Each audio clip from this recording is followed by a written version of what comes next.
Welcome back to DNA. Kaleshwaram ప్రాజెక్టుకు సంబంధించి ముగ్గురు అధికారులు ని ఏసీబీ 3 నెలల్లో వాళ్ళని అరెస్ట్ చేసింది. ఆదాయానికి మించిన ఆస్తులు దాదాపు ముగ్గురు ఆస్తుల విలువ 700 కోట్లకు పైగా ఉంటుందని యాంటీ కరప్షన్ బ్యూరో చెప్తోంది. సో ఈ నేపథ్యంలో ఈ అంశం మీద మాట్లాడదాం. మనతో పాటు చర్చలో జాయిన్ అవుతున్నారు భారతీయ జనతా పార్టీ అధికార ప్రతినిధి సారంగుల అమర్నాథ్ గారు, అదేవిధంగా మనోహర్ రావు గారు, మాజీ ప్రభుత్వ ఉద్యోగి, టీఎన్జిఓస్ ప్రెసిడెంట్ జగదీశ్వర్ రావు గారు ఉన్నారు, అదేవిధంగా శరత్ గారు ప్రముఖ అడ్వకేట్ అండ్ సీనియర్ జర్నలిస్ట్ కూడా, అండ్ రమణ గారు ఇరిగేషన్ డిపార్ట్మెంట్లో పనిచేశారు. ముందుగా శరత్ గారు మీతో స్టార్ట్ చేస్తాను. సో చూశారు కదా కాళేశ్వరం సంబంధించి ఇప్పుడు ముగ్గురు అధికారులు, నేను ఈ ముగ్గురు అధికారులనే కాదు ఇంకా చాలా మంది అధికారులు 100 కోట్లు సంపాదించిన వాళ్ళు ఉన్నారు. బట్ ఇప్పుడు మీరు హోంశాఖ మీరే చూశారు కదా, స్పెషల్ గవర్నమెంట్ ప్లీడర్ గా, స్పెషల్ గవర్నమెంట్ ప్లీడర్ ఏసీబీ కూడా మీరే చూశారు. కన్విక్షన్ రేట్ ఎంత ఉంది? 10% ఉందా ఏసీబీ కేసుల్లో? చాలా తక్కువ ఉంటుంది, 10% కూడా లేదు. అంటే దీనికి వేరియస్ కారణాలు ఉన్నాయండి. అంటే యాక్చువల్లీ ఎవిడెన్స్ దొరకక కాదు, కానీ ట్రయల్ చాలా ప్రొలాంగ్ అవ్వడం, చాలా లేట్ అవ్వడం వల్ల ఏమవుద్దంటే విట్నెసెస్ అంతా డైల్యూట్ అయిపోతారు. ఒక ఫాస్ట్ గా ట్రయల్, ఫాస్ట్ ట్రాక్ కోర్ట్స్ అనేది ఉండి ఏసీబీ కేసులలో నిర్దిష్టంగా ఇట్లా జరగాల అని ఉంటే తప్ప ఏసీబీ కేసులలో కన్విక్షన్ రేట్ పెంచలేమండి. తర్వాత రెండోది, ఏసీబీలో ఉండేటువంటి వ్యవస్థ ఎట్లాంటిదంటే యాంటీ కరప్షన్ బ్యూరో అనేది ఇట్లా చిన్న చేపను పెద్ద చేప మింగినట్టు, పెద్ద చేపను ఇంకో పెద్ద చేప మింగినట్టుగా ఏసీబీ జడ్జిలు కూడా కరప్షన్ చేస్తారు సార్. ఏసీబీ పబ్లిక్ ప్రాసిక్యూటర్లు కరప్టే, ఏసీబీ డిపార్ట్మెంట్ లో చాలా కరప్షన్ ఉంటది. ఇదంతా ఒక పెద్ద కాకస్ సార్. హలో, చెప్పండి. ఇదంతా ఒక పెద్ద కాకస్ అన్నమాట. ఇప్పుడు నేను when I was dealing with these cases, ఆ పురుషోత్తం రెడ్డి అని హెచ్ఎండిఏ అతన్ని మేము అరెస్ట్ చేశాం కదా, ఆ దాంట్లో యాక్చువల్లీ ఏం జరిగిందంటే మా ఆఫీసర్లే పురుషోత్తం రెడ్డికి హెల్ప్ చేయడం మొదలెట్టినారు. It became such a headache for the department. Then we have to weave strategy in such a way that those officers did not know that on such and such date we are going to nab that fellow అని మేము అట్లా అంటే secret గా చేయాల్సి వచ్చిందన్నమాట. దీనికి నా main ఇది ఏంటంటే భారత్, ఈ ఏసీబీ అనేది ఒక dependent department on police department. ఏసీబీకి అనేది ఒక ప్రత్యేక ప్రతిపత్తి లేదు. ఇప్పుడు పోలీస్ డిపార్ట్మెంట్ లో ఉన్న ఆఫీసర్స్ నే on deputation they are sent to ACB. అట్లా కాకుండా ఏసీబీకి ఒక సపరేట్ రిక్రూట్మెంట్ ఉండాలా, సపరేట్ డివిజన్ ఉండాలా, సపరేట్ పబ్లిక్ ప్రాసిక్యూటర్స్, ఇట్లా అంతా సపరేట్ చేయాలి. దాన్ని it should be separated from the main police department, first point. Second, నిష్ణాతులైన వ్యక్తులు ఉండాలండి ఈ పబ్లిక్ ప్రాసిక్యూటర్లుగా, కొంత ఇంటిగ్రిటీ అది ఇది చూడాలా. తర్వాత ఇప్పుడు ఈ గవర్నమెంట్ ఇచ్చే ఈ జీతాలతోని ఎవ్వడు నిజాయితీ గలవాడు ఎవ్వడు ఇంత పెద్ద జైగాంటిక్ ఎక్సర్సైజ్ చేయడానికి రాడండి. ఎందుకంటే మనం తపంచా ఇచ్చి పులిని కొట్టమంటాం, అది సాధ్యం కాదు.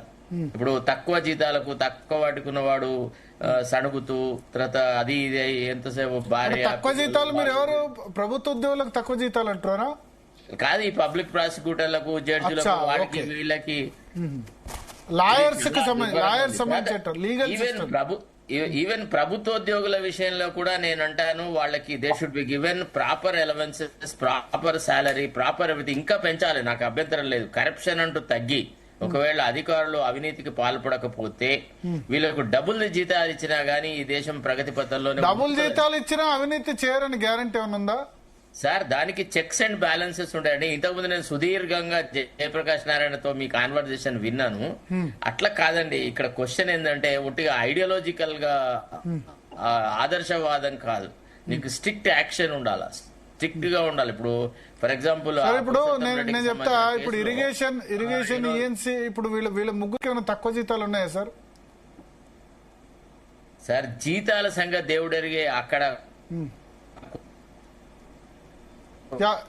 మీ వాయిస్ కట్ అవుతుంది. వచ్చేసి పొలిటికల్ కరప్షన్, తులే అవినీతి పరులు సార్. చెప్పండి. అక్కడ రాజకీయ నాయకులే అవినీతి పరులు. ఇంతకు ముందు జయప్రకాష్ నారాయణ గారు చెప్పినట్టుగా నేను నాకు డిఫరెన్స్ ఆఫ్ ఒపీనియన్ ఉంది. రాజకీయాలలో కనుక అవినీతి అంటూ ఉంటే అది అన్ని శాఖలలోకి అన్నిటి చోటికి ప్రివేల్ అవుతుంది sir. It will spread in to all walks of life. So మనం పొలిటీషియన్స్ ని తర్వాత ఓటర్లని వీళ్ళని కరప్ట్ కాకుండా చూడాలి. అసలు డబ్బులు తీసుకొని ఓట్లు వేసే ప్రజలకి నిజాయితీ గల ప్రభుత్వం రావాలని అడిగే అధికారం లేదు సార్ నా దృష్టిలో. ఎందుకంటే చాలా ఘోరంగా అంటే ఘోరంగా తయారైంది. ఇవాళ ఎవడు ఒక నిజాయితీ గల వ్యక్తి ఎవడు ధర్మబద్ధితోని లేదా సేవాభావంతో ఉన్నవాడు ఎవడు కూడా రాజకీయాలకు రావాలంటే వెనక ముందు అవుతున్నారు. ఇవాళ ఎన్నికల ప్రక్రియ ఎంత అవినీతిపరమైంది, తర్వాత ఎంత ఖర్చుతో కూడుకున్న అంశంగా తయారైంది అంటే బీఆర్ఎస్ చేసిన ఒక గొప్ప ఘనకార్యం ఏంది అంటే ఎన్నికల ప్రతిదాన్ని కొన్ని 100 కోట్లకు పెంచినాడు సార్. అంతకుముందు అక్కడ ఇక్కడ ఇప్పుడు ఫర్ ఎగ్జాంపుల్ నేను స్వర్గీయ ఓంకార్ను చూస్తుంటే, నర్రా రాఘవరెడ్డి గారిని చూస్తుంటే చాలా మంది అంటే ఎంతో కొద్దిగా మినిమం ఖర్చు పెట్టుకొని ఎమ్మెల్యేలుగా ఎంపీలుగా తర్వాత రకరకాల ప్రజాప్రతినిధిగా ఎన్నికయ్యే వాళ్ళ దశ నుంచి ఇవాళ వావిలాల గోపాలకృష్ణ వచ్చినా లేదా గాంధీ మహాత్ముడు వచ్చి నిలబడ్డా గెలుస్తాడని గ్యారంటీ లేదు. ఆ స్థాయికి అంటే నేను రెండు చెప్తున్నా. ఒకటి పొలిటికల్ కరప్షన్, రెండోది బ్యూరోక్రసీ. నేను political corruption nothing sir. Political corruption bureaucracy can be contained in a matter of time. బ్యూరోక్రసీని మనం కంట్రోల్ చేయొచ్చు. ఒట్టిగా మన చేతగానితనాన్ని బ్యూరోక్రసీ మీద మనం రుద్దుతున్నాం తప్ప. మీ వాయిస్ అందరూ బ్యూరోక్రాట్స్, అందరూ ఆఫీసర్లు కరప్ట్ గా కంటే ఎక్కువగా ఉంటారు. అందరినీ కరప్ట్ గా మనం ఏదైతే బ్రాండ్ చేస్తున్నామో అంటే కొన్ని డిపార్ట్మెంట్ అంటే కరప్షన్ అంటాం. Commercial taxes is a corruption prone, excise corruption prone, revenue corruption prone అని ఇట్లా మనకు మనమే జనరలైజ్ చేస్తున్నాం. ఎంతో మంది I have dealt with hundreds and thousands of officers తో డిస్కస్ చేసినాను నేను. అంటే రకరకాల వ్యక్తులతో చూసినాను. ఇంటిగ్రిటీ ఇంకా కూడా మన ఆఫీసర్ల దగ్గర ఉంది సార్. లేదా ఇప్పుడు ఇరిగేషన్ ఇప్పుడు మన జగదీశ్వర్ రావు ఇరిగేషన్ డిపార్ట్మెంటే టీఎన్జిఓస్ అధ్యక్షులు. ఆయన అంటావా మనం అట్లా అని కాదు కదా, ఆయన ఇరిగేషన్ డిపార్ట్మెంట్ టీఎన్జిఓ. నా అనుభవంతో చెప్తున్నాను మీకు.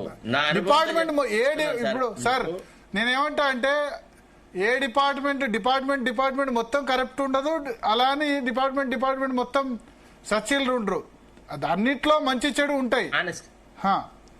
అయితే నేను ఇక్కడ ఏంటంటే సార్ అయితే ఒకటి ఇక్కడ నేను కొంత మీతో విభేదిస్తున్నా ఏంటంటే పొలిటికల్ కరప్షన్ తప్పు, పొలిటికల్ కరప్షన్ వెళ్ళాలి. కానీ మీరు అన్నట్టు ఏంటంటే పొలిటికల్ కరప్షన్ కారణం ఏంటంటే ప్రజలు కూడా కారణం. ఇప్పుడు ప్రజలైంది ఓటుకు డబ్బు అడుగుతున్నారు. రాజకీయ నాయకుడు ఎక్కడ వాడు నోట్లు ప్రింట్ చేసి చేయడు. తమిళనాడు, తెలంగాణ, మహారాష్ట్ర, ఆంధ్రప్రదేశ్, కర్ణాటకలో 30 కోట్లు పెట్టండి ఎమ్మెల్యే పెట్టండి గెలవడం కష్టం.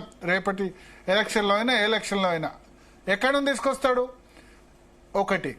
సో రాజకీయ నాయకుడిని ఇక్కడ ప్రజలు కరప్ట్ చేస్తున్నారు. అది పక్కన పెడితే రాజకీయ నాయకుడు సంపాదించిన దాన్ని కొంతైనా ఒక 10-15% అయినా తీసుకొచ్చి ఇక్కడ ఖర్చు పెట్టాలి.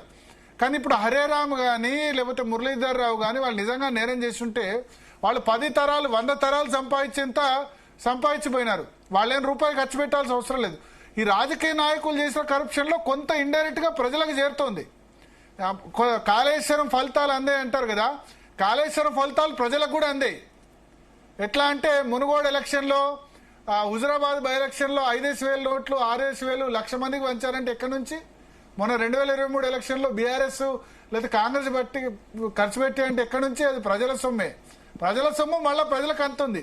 కానీ ఈ బ్యూరోక్రాట్స్ అనేది ప్రజల సొమ్ము మళ్ళీ ప్రజలకు అందట్లేదు. అది నేను దీనిలో డిఫరెన్షియేషన్ చెప్తున్నా తేడా. కరెక్ట్ భరత్. ఒక్క విషయం చెప్పనా, అసలు యాక్చువల్లీ ఓటర్లకు డబ్బులు ఇచ్చే సంఘటన అంటే నేను నా చిన్నప్పుడు మేము కూడా I also hail from a political family. మాకు ఒక పొలిటికల్ బ్యాక్గ్రౌండ్ ఉంది. ఫ్రీడమ్ ఫైటర్స్ ఫ్యామిలీ నుంచి నేను చూశాను. ఎస్సీ ఎస్టీ వార్డులలో 5 రూపాయలు 10 రూపాయలు ఓటర్లకు పంచే రోజుల నుంచి నేను ఓటర్లకి అవినీతిని పంచడం చూసినాను. రాజకీయ నాయకులు ఓటర్లను కరప్ట్ చేసినారు. మీరు అంటే మనము ఒక అకౌంటబిలిటీ అడగట్లేదు. ప్రజలలో చైతన్యం ఉండి అకౌంటబిలిటీ అడిగితే నువ్వేం సాధించావు, ప్రజలు కూడా 5 సంవత్సరాలు నువ్వు ప్రజలు కూడా ఎన్నికై మేము ఓటుకి పైసలు ఇవ్వకపోతే ఓటు బహిష్కరించిన సందర్భం ఉంది. మేము సాయంత్రం 4 వరకు మాకు ఇక్కడ పైసలు అందలేదు, అక్కడ పక్కింట్లో 6,000 ఇచ్చారు మాకు ఇవ్వలేదని ఓటు బహిష్కరించే సందర్భం ఉంది. దాన్ని ఏం చేయాలి అంటే అంటే ఇప్పుడు అన్ని రాజకీయ పార్టీలు గనక ఒకవేళ ఒక నిర్ణయం తీసుకొని ఈ ఎన్నికల్లో మేము ఎవ్వరు డబ్బులు ఇవ్వం, మీ ఇష్టమైతే రండి లేదా పొండి అంటే ఏం చేస్తారు సార్? ఓట్లు వేయడానికి రారా? అది అభ్యర్థుల మధ్య అవగాహన రావాలి. అభ్యర్థుల మధ్య అవగాహన. రాజకీయాలేమో కుటుంబ పాలనతో నాశనం అవుతున్నాయి. రాజకీయాలంతా కుటుంబ పాలనతో నాశనం అవడం వల్ల ఈ రకమైన అవగుణాలన్నీ బాగా ప్రివేల్ సార్. కరప్షన్, ఈ ఫ్యామిలీ రూల్, ఇదే అంటే అన్ని రకాల రుగ్మతలకు కారణం సార్. నిజంగా నిజాయితీ గల వాడికి ఎవడికి ఏ పార్టీలో ప్రాధాన్యత లేదు, ప్రమేయం ఉండదు, గౌరవం ఉండదు, వాడికి ఏ అవకాశం రాదు. దీనివల్ల సర్వనాశనం అయింది. ఓకే ఓకే ఎస్ అమర్ గారు ఏం చెప్తారు ఈ ముగ్గురి కేసుల వ్యవహారంలో, ప్లస్ ఓవరాల్ గా bureaucratic corruption and as well as political corruption? Bharat గారు, మొదట మన ప్యానెల్లో మిత్రులకు అందరికి నమస్కారం. ఇందాక జయప్రకాష్ నారాయణ గారు మాట్లాడింది నేను కూడా చాలా విన్నాను.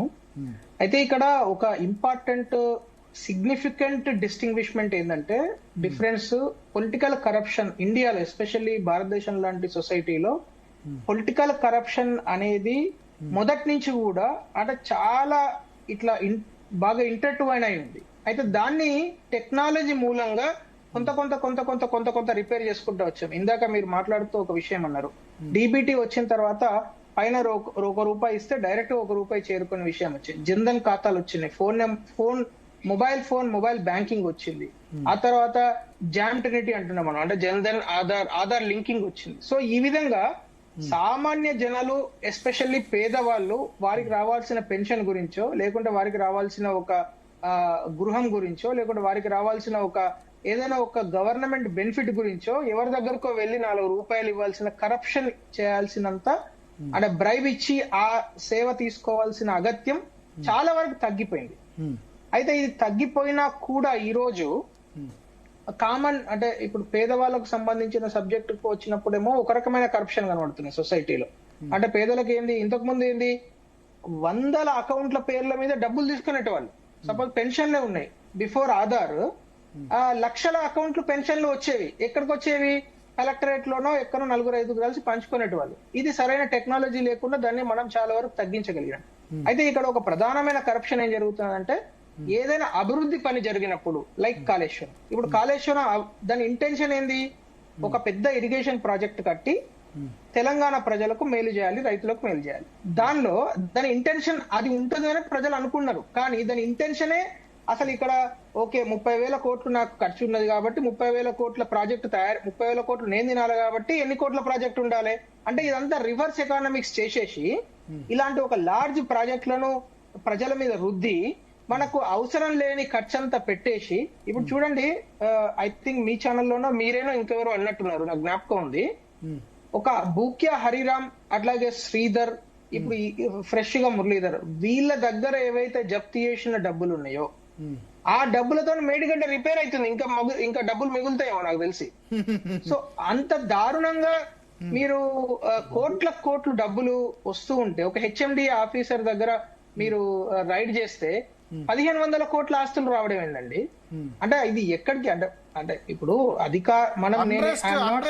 సమాజంలో అన్రెస్ట్ వస్తుంది డెఫినెట్ గా. సమాజంలో అన్రెస్ట్ ఒకటే కాదు భరత్ గారు, ఇప్పుడు కొన్ని కంట్రీస్ నేను ఇందాక మీరు మాట్లాడుతూ కొన్ని కంట్రీస్ ఎగ్జాంపుల్ చెప్పి, సింగపూర్ లాంటి చోట సిపిఐబి అంటే కరప్ట్ స్పెసిఫిక్ ఫోర్సెస్ ఉంటాయి. కరప్ట్ ప్రాక్టీసెస్ ను, ఎస్పెషల్లీ అధికారులలో ఉండే కరప్ట్ ప్రాక్టీసెస్ ను రైడ్స్ చేయడానికి వాళ్ళకు ఫుల్ ఫ్రీడమ్ ఉంటుంది, అటానమస్ బాడీస్ లాగా వివరిస్తాయి. దానిలో మనం ఇక్కడ జన్ లోక్పాల్ బిల్లు గురించి మనం చాలా చర్చ చేసాం భారతదేశంలో. ఈ జన్ లోక్పాల్ లాంటి సంస్థలు ఫారిన్ కంట్రీస్ లో అట్లాంటి ప్రాక్టీసెస్ ఉన్నాయి. ఇప్పుడు సింగపూర్ లాంటి కంట్రీలో దానిలో ఎన్జిఓస్ నుంచి, సోషల్ యాక్టివిస్ట్ నుంచి, ఇప్పుడు మన దగ్గర మిత్రులు ఉన్నారు చాలా మంది ఇక్కడ సోదరులు, వాళ్ళ లాంటి అనేక మంది సొసైటీ గురించి ఆలోచించే వ్యక్తులను దానిలో పార్ట్నర్ చేస్తారు వాళ్ళు. వాళ్ళు ఇచ్చిన ఇన్ఫర్మేషన్ మీద అక్కడ డిపార్ట్మెంట్స్ యాక్ట్ చేస్తాయి. సో ఆ విధమైన సంస్థలు, ఆ విధమైన అంటే low level corruption can be curtailed through technology అండి, రైట్? సో అదైతే అందరికి అర్థమైంది. దేశంలో డీబీటీ వచ్చిన తర్వాత చాలా వరకు పేద దిగువ మధ్య తరగతి వాళ్లకు గవర్నమెంట్ నుంచి చెందాల్సిన ఫలితాలను, సంక్షేమ ఫలితాలను టెక్నాలజీ మూలంగా maximum we have curtailed. On the other hand ఒక డెవలప్మెంట్ యాక్టివిటీ కానీ, ఇరిగేషన్ ప్రాజెక్ట్ కావచ్చు, ఇప్పుడు మీరు చూడండి ఎంత విచిత్రమైందంటే, నేను I just listed down road transport department, yesterday it happened, నిన్న జరిగిన కామారెడ్డి దగ్గర. సబ్ రిజిస్టర్ ఆఫీస్ ఈ రోజు పొద్దున జరిగింది. Irrigation department, revenue department, Panchayati Raj, అసలు ఏ డిపార్ట్మెంట్ దీనికి అతీతం? ప్రతి డిపార్ట్మెంట్ జస్ట్ 2 రోజులలో మీరు 8 డిపార్ట్మెంట్లో రైడ్ చేస్తే టీచర్స్ ఒకటి టీచర్స్ కు అవకాశం లేదు, కొన్ని డిపార్ట్మెంట్స్ ఉన్నాయి. మేబీ మీరు అన్నది అంటే అక్కడ కూడా అది ఎడ్యుకేషన్ లో వేరే సెక్టర్ లో ఉంటుందేమో, టీచర్స్ కి, లెక్చరర్స్ కి, వాళ్ళ స్కూల్లో కాలేజీలో పనిచేసే వాళ్ళకి అవకాశం లేదు. మేబీ అది తెలిసేంత వరకు మనకు తెలియదు కదా. అంటే లేదు, అంటే వాళ్ళ చేతిలో ఇప్పుడు రెవెన్యూ చూశారు అనుకోండి, సపోజ్ మీరు ఒక చిన్న ఒక ఏమంటారు ఒక మ్యూటేషన్ చేసుకోవాలనుకోండి, మీరు రెవెన్యూ డిపార్ట్మెంట్ లో ఎంఆర్ఓ దగ్గరికి వెళ్తే, ఇప్పుడు భూభారతి చట్టం అంతకుముందు ధరణిలో 2 లక్షల అప్లికేషన్లు వస్తే 1,90,000 అప్లికేషన్లు రిజెక్ట్ కొట్టేస్తారు ఆటోమేటిక్ గా. చదువు కూడా చదువురామే అంటే కలెక్టర్ గారు, సబ్ కలెక్టర్ గారు, ఆర్డీఓ గారు ఎవరైనా చదవకుండా లక్షల అప్లికేషన్లు రిజెక్ట్ కొట్టేశారు అప్పుడు, ఏది బీఆర్ఎస్ గవర్నమెంట్ లో. ఇప్పుడు 8.5 లక్షల అప్లికేషన్లు ఉన్నాయి ఈ రోజు, 8.5 lakh applications. How this government is going to handle, we have to see. నేను అనే ప్రశ్న ఏంటంటే, ఏ డిపార్ట్మెంట్ అయినా సరే సార్, దీనికి 2 మార్గాలు. ఒక మార్గం ఏంటంటే maximum utilisation of technology and creating lot of awareness about the technology among the people. ఎక్కడిదక్కడ యూత్, ఇంతకు ముందు మేము చాలా చిన్న వయసులో ఉన్నప్పుడు అప్పుడు ఏంది రాత్రి బడి అని ఇట్లాంటి అనేక అంటే అక్షరాస్యత పెంచడానికి కొన్ని ప్రయోజనాలు జరిగేటివి. ఏది సొసైటీలో 10th క్లాస్ పాస్ అయిన యువకుని తీసుకెళ్లి అక్కడ నువ్వు చదువు చెప్పు బాబు అని. ఆ విధంగా ఎంతో కొంత ఐడియలిజం ఉన్న యాక్టివిస్టులను కావచ్చు, ఎంతో కొంత సొసైటీ మీద అవగాహన ఉన్న యూత్ ను ప్రతి గ్రామాల తిప్పి ప్రజలే అంటే ప్రభుత్వమే ఒక ఇనిషియేటివ్ తీసుకోవాలి. అంటే ఇక్కడ గవర్నమెంట్ స్కీమ్స్ పైన కొంత అవగాహన కల్పించడము, ఇక్కడ మీరు డబ్బులు ఇవ్వాల్సిన పని లేదు, ఈ విధంగా మీరు అప్లై చేస్తే ఆన్లైన్ లో కూడా అప్లై చేసుకోవచ్చు. ఎందుకంటే ఈ రోజు టెక్నాలజీ యూటిలైజేషన్ గవర్నమెంట్ ఎండ్ లో స్టార్ట్ అయింది కానీ పబ్లిక్ ఎండ్ లో పూర్తిగా స్టార్ట్ కాలేదు. సో నేను ఒక పొలిటికల్ కార్యకర్తగా కాకుండా ఒక కామన్ సిటిజన్ గా మాట్లాడితే, యూటిలైజేషన్ ఆఫ్ టెక్నాలజీ అంటే అన్ని స్థాయిలలో యూటిలైజ్ చేయడం అనేది చాలా వరకు కరప్షన్ ను అంటే ప్రజలకు డైరెక్ట్ గా ఎఫెక్ట్ అయ్యే కరప్షన్ తగ్గిస్తుంది. రెండోది, హై లెవెల్ కరప్షన్ కు ఎగ్జాంపుల్ పనిష్మెంట్స్ ఉండాలండి. ఈ రోజు మీరు చెప్తున్న ఈ ఏ పేర్లు కూడా ఏ ఏసీబీ కేసెస్ లో ఎవరిని కూడా ఇన్ని సంవత్సరాలు జైల్లో ఉన్నారు అని చెప్పడానికి లేదండి. కానీ వాళ్ళు వెళ్తున్నారు. కానీ శరత్ గారు చెప్పాలి, 500 రూపాయలు 1000 రూపాయలు తీసుకున్న ఒకటే జైలు శిక్ష, ఆదాయానికి మించి 100 కోట్లు సంపాదించిన ఒకటే శిక్ష ఉంది. Correct, right. అదే ఇందాక చూస్తున్నా అడుగుదాం ఒకసారి మిగతా ప్యానలిస్టులు అడుగుదాం, మిగతా ప్యానలిస్టులతో మాట్లాడదాం. భరత్ ఒక్క నిమిషం. యా రమణ గారు చెప్పండి. నీటిపారుదల సంబంధించిన విషయం లోపల రమణ గారు డిఏ రిటైర్ అయినారా? నేను ఈగా రిటైర్ అయ్యాను. నా క్లాస్మేట్ ఈఎన్సీకి రిటైర్ అయ్యాడు సేమ్ డే నాడు, నరేందర్ రెడ్డి కూడా మా క్లాస్మేట్ అతను. కాకపోతే మా ఛానల్ అంటే దీంట్లో రిజర్వేషన్ అవి లేవు కాబట్టి అట్లా వచ్చాము మాది సెలక్షన్ ప్రాసెస్ లో. అయితే నేను నీటిపారుదల సంబంధించిన విషయం లోపల కొన్ని చెప్పాలనుకుంటున్నాను.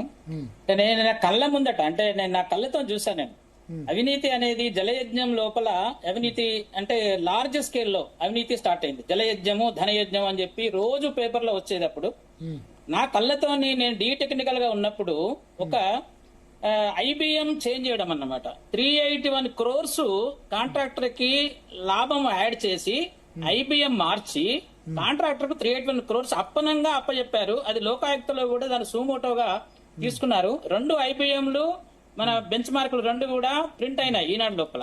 అప్పుడు నేనే డి టెక్నికల్ గా ఉంటే 2 ప్రింట్ చేయించాను నేను, పాతది కొత్తది. అది ప్రింట్ చేయకపోతే లోకానికి తెలియకపోతుండే.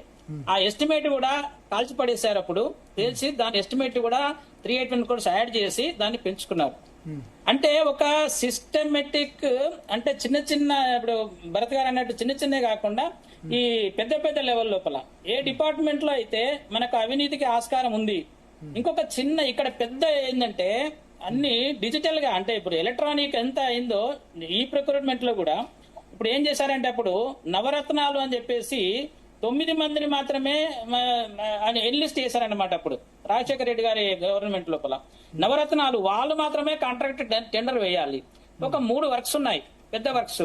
సో ముగ్గురు గ్రూపులుగా ఫామ్ అయ్యి ఈ వర్క్ నువ్వు వేసుకో, ఈ వర్క్ నువ్వు వేసుకో అని ఈ ప్రొక్యూర్మెంట్ అంటే ట్రాన్స్పరెంట్ గా ఉన్నప్పటికీ కూడా దాంట్లో కూడా మళ్ళా ఒక రకమైనటువంటి ఇది జరిగిందన్నమాట. అటువంటి చాలా మనము చూసాము. ఇప్పుడు ఈ ముగ్గురు కేసులో మీరు ఏమనుకుంటారు? ఈ ముగ్గురితో మీరు పనిచేశారు, ఈ మీరు ఈఏ, శ్రీధర్ ఈఏ, నూనె శ్రీధర్ కూడా ఈఏ. శ్రీధర్ నాకు చాలా శ్రీధర్ తోని కూడా పరిచయం ఉంది. ఒకసారి నేను చూడడానికి వెళ్ళినప్పుడు అంటే నాకు అరేంజ్మెంట్ చేశాడు, లోపలికి తీసుకెళ్లాడు. అక్కడే మా అమ్మాయి వాళ్ళ అత్తగారు ఉంటుంది అక్కడే. అయితే అంటే శ్రీధర్ నాకు చాలా పరిచయమే, అన్న అని మాట్లాడతాడు. కాకపోతే వీళ్ళు చేసే పనులు ఏవైతున్నాయో వీళ్ళు చాలా నికృష్టమైన పనులు చేస్తారు. చాలా డిపార్ట్మెంట్ లో కూడా ప్రమోషన్స్ విషయంలో గానీ శ్రీధర్ వీళ్ళు ఏంటంటే టైగర్ అనే ఒక అసోసియేషన్ పెట్టారు వీళ్ళు. శ్రీధర్ అని అంటే టైగర్, ఈ నల్ల వెంకటేశ్వర్లు దానికి ప్రెసిడెంట్ ఆయన. వీళ్ళు ఏం చేశారు, Zone 6, Zone 7 మధ్యలో కూడా డిఫరెన్సెస్ క్రియేట్ చేసి జోన్ 5 వాళ్ళకే ప్రమోషన్లు వచ్చేటట్టుగా అట్లా కూడా చాలా అంటే డిపార్ట్మెంట్ ఏలిండ్రు అనుకోండి వీళ్ళు. మురళీధర్ రావు అయితే ఇక చెప్పనవసరం లేదు. మురళీధర్ రావు విషయంలో అయితే మా జిఆర్ఎంబీలో నేను పనిచేసినప్పుడు, జిఆర్ఎంబీలో పనిచేసినప్పుడు కావలసినటువంటి అన్ని ఆయనే అరేంజ్ చేసేవాడు మొత్తము. ఇవి టెలిమెట్రీ కూడా ఆయనకే సబ్ కాంట్రాక్ట్లు, ఆయన కాంట్రాక్ట్లు ఆయన చేతిలో ఉండేది అనమాట. వాళ్ళతో చేయించేది, తర్వాత బిల్స్ తర్వాత ఇచ్చేది. ఇవన్నీ కార్లు కొనే కాడ నుంచి కూడా మురళీధరరావు గారు మా కార్లు ఉన్నారు, మాకు ఒక కొత్త కార్లు జిఆర్ఎంబీకి. ఆ కొన్నప్పుడు కూడా ఆయనే దాన్ని ఫస్ట్ కాంట్రాక్ట్ అంటే దాని ఆర్డర్ తీసుకోవడము, తర్వాత ఇవన్నీ కూడా పర్చేజ్ ఆర్డర్ ఇటువంటి అన్ని కూడా ఇరిగేషన్ డిపార్ట్మెంట్ లోపల ఆయనకు తెలియకుండా ఏది జరిగేది కాదు. త్రూ ఆయన ద్వారానే పోవాలి. ఈవెన్ సబ్లెట్ కాంట్రాక్టర్స్ గానీ ఇటువంటివి కూడా చాలా డిపార్ట్మెంట్ ఏలిండి ఆయన. రిటైర్మెంట్ వరకు కాదు, అంటే ప్రమోషన్ మన రిటైర్మెంట్ టైం వరకే కాదు, ఆ తర్వాత కూడా 12 ఏళ్ళు ఆయన ఏలిండి. అది దాని విషయంలో ఆయన ఖచ్చితంగా ఏంటంటే ఇది తగిన శాస్తి జరిగింది. అయితే ఇప్పుడు చాలా మంది ఇన్వాల్వ్ అయ్యారు దీంట్లో. కాళేశ్వరంలో ఒక చిన్న నేను అంటే ఇంకా పెద్ద తిమింగలాలు ఉన్నాయా? వీళ్ళు ముగ్గురైనా ఇంకా ఉన్నాయా? ఒకటి తిమింగల. ఇప్పుడు చేపలను మాత్రమే ఏసీబీ అంటే ఇప్పుడు జనరల్ గా అయితే 50,000 లంచం తీసుకుంటే ఏదో చేపను పట్టినట్టుగా చేపలను పడుతున్నారు. చాలా వరకు కేసులు అవే ఉంటాయి. తిమింగలాలు అనేటివి ఇప్పుడే 1, 2, 3 తిమింగలాలే పడ్డాయి. తిమింగలాలు చాలా ఉంటాయి. కాబట్టి తిమింగలాల జోలికి పోవాలంటే కొంచెం రాజకీయమైనటువంటి ఇది ఏదో ఇంకా పెద్ద తిమింగలాలు ఉన్నాయా ఇరిగేషన్ లో? ఇంకా పెద్ద తిమింగలాలు చాలా ఉన్నాయండి. తిమింగలాలు అంటే ఇప్పుడు ఆఫీసర్స్ కాబట్టి దొరుకుతారు. ఆఫీసర్స్ కాబట్టి ఏంటంటే వీళ్ళకు సాలరీ ఇవన్నీ ఇన్కమ్ ఇవన్నీ ఉంటది కాబట్టి ఈ అక్రమ ఆస్తులని ప్రూవ్ చేయొచ్చు. అదే రాజకీయ నాయకులకు ఇప్పుడు మీరు రాజకీయ నాయకులు అవినీతి చేస్తే అది అవినీతి కాదంటున్నారు మీరు. అవినీతి కాదనట్లే మళ్ళా మీరు అది చేయకండి. అవినీతి కాదనట్లే, పొలిటికల్ కరప్షన్ సిస్టమ్ లో భాగం అయిపోయింది.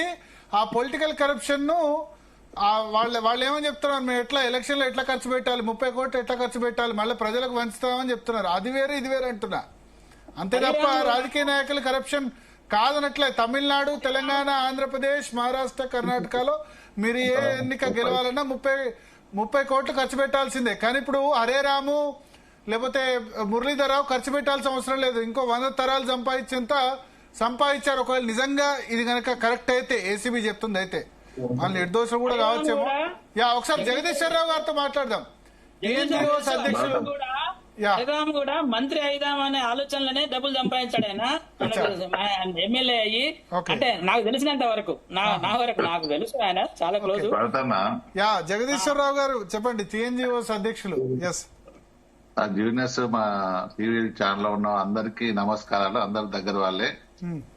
వాస్తవానికి మీరు చెప్పినది గమ్మత్ అనిపిస్తుంది ఒకసారి. ఎందుకంటే రాజకీయ నాయకులు కరప్ట్ చేస్తే మళ్ళీ ప్రజలకు లంచం రూపాయలు పోతుంది, ఒక 100కు పోతాయి. లేని పక్షంలో వీళ్ళు మా ఉద్యోగులు ఇంత డబ్బులు చంపే రాజకీయాలు రావద్దు అనుకుంటే వాళ్ళు కూడా రాజకీయాలకు వస్తారు కావచ్చు. ఎందుకు వాళ్ళు కూడా డబ్బులు ఖర్చు పెడతారని నేను అనుకుంటున్నా. అందరూ రారు కదా, కానీ రారు, కొద్దిమంది సైలెంట్ ఉంటారు కదా.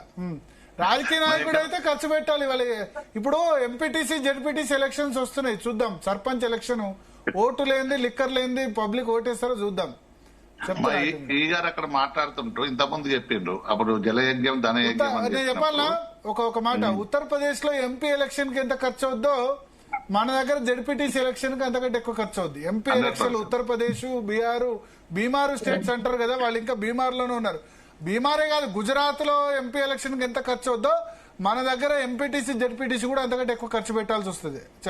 మన దగ్గర తమిళనాడు, ఆంధ్రప్రదేశ్, తెలంగాణ, కర్ణాటక ఈ నాలుగులో విపరీతమైన ఖర్చు పెడుతున్నారు. వాళ్ళు పొలిటికల్ సిస్టమ్ లో రావాలంటే మంచి వాళ్ళు వచ్చే పరిస్థితులు అయితే లేదు. వాస్తవానికి చెప్తున్నా, ఇవి మా ఇంజనీర్లైనా ఎవరైనా గానీ ఒక రాజకీయ నాయకుల చదరంగంలో ఉంటారు. ఇంతకుముందు మా వెంకటరమణ ఈ గారు చెప్పినట్టు వాళ్ళు ప్రమోషన్ రావాలన్నా, అక్కడ పోస్టింగ్ రావాలన్నా మళ్ళా రాజకీయ నాయకులే వాళ్ళను అవినీతి పనులను తీసుకొస్తారు. మంచి వాళ్ళని తీసుకురారు. మంచి వాళ్ళు చాలా మంది ఉంటారు. ఇంతకుముందు మా ఈ గారు చెప్పినట్టు డి టెక్నికల్ అంటే ఆఫీసులు ఉంటాడు, అన్ని ఫైల్ చూసుకుంటుంటాడు. ఇవన్నీ కరప్షన్ అంటే రమణ గారికి అవకాశం ఇవ్వలేదంటారా? కరప్షన్ ఇరిగేషన్ డిపార్ట్మెంట్ చెప్తుంటా అవకాశం వచ్చిందా రాలేదా?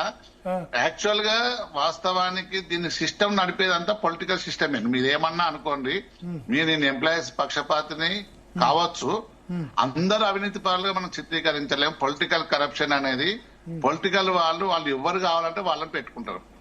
మీరు ఒక ఎస్టిమేషన్ ఉంటే వాస్తవానికి ఇంతకుముందు చెప్పినట్టు అది దాదాపు 600 కోట్లు ఉంటే అది 2000 కోట్లు చేస్తుంది. 2000 కోట్లు ఎందుకు వచ్చిందని ఎవరు మాట్లాడలేదు. ఆ పొలిటికల్ సిస్టమ్ పెంచేస్తారు. ఆ పెంచిన ఆ డబ్బును ఎంత మంది ఎన్ని రకాల పంచుకుంటారు. వీళ్ళందరూ ఓన్లీ యాక్టర్సే. దాని వెనుక ఆడించే వాళ్ళు చాలా మంది ఉంటారు. దాని గురించి అందరికీ తెలుసు, మీకు తెలుసు, మాకు తెలుసు. వీళ్ళు నిజంగా మన ఉద్యోగులే అందరు లంచగొండలా ఇలా సృష్టిస్తున్న ఏసీబీలు చాలా మంది పట్టుకుంటున్న సందర్భంలో చూస్తున్నాం. అచ్చమైన పట్టుకోవడం జరుగుతుంది కానీ శిక్షలు లేవు. 10% కూడా శిక్షలు పడుతుంది. శిక్ష నిరూపించాలి కదా భరత్ గారు. అదే నిరూపించే క్రమంలో మళ్ళీ ఏసీబీ వాళ్ళకు లంచాలు ఇస్తున్నారు. ఇప్పుడు నిరూపించాలంటే తర్వాత శరత్ గారు చెప్పినట్టు పబ్లిక్ ప్రాసిక్యూటర్ వీళ్ళందరికీ 10% కూడా లేదు కన్విక్షన్ రేటు అని చెప్తున్నారు. దారుణం.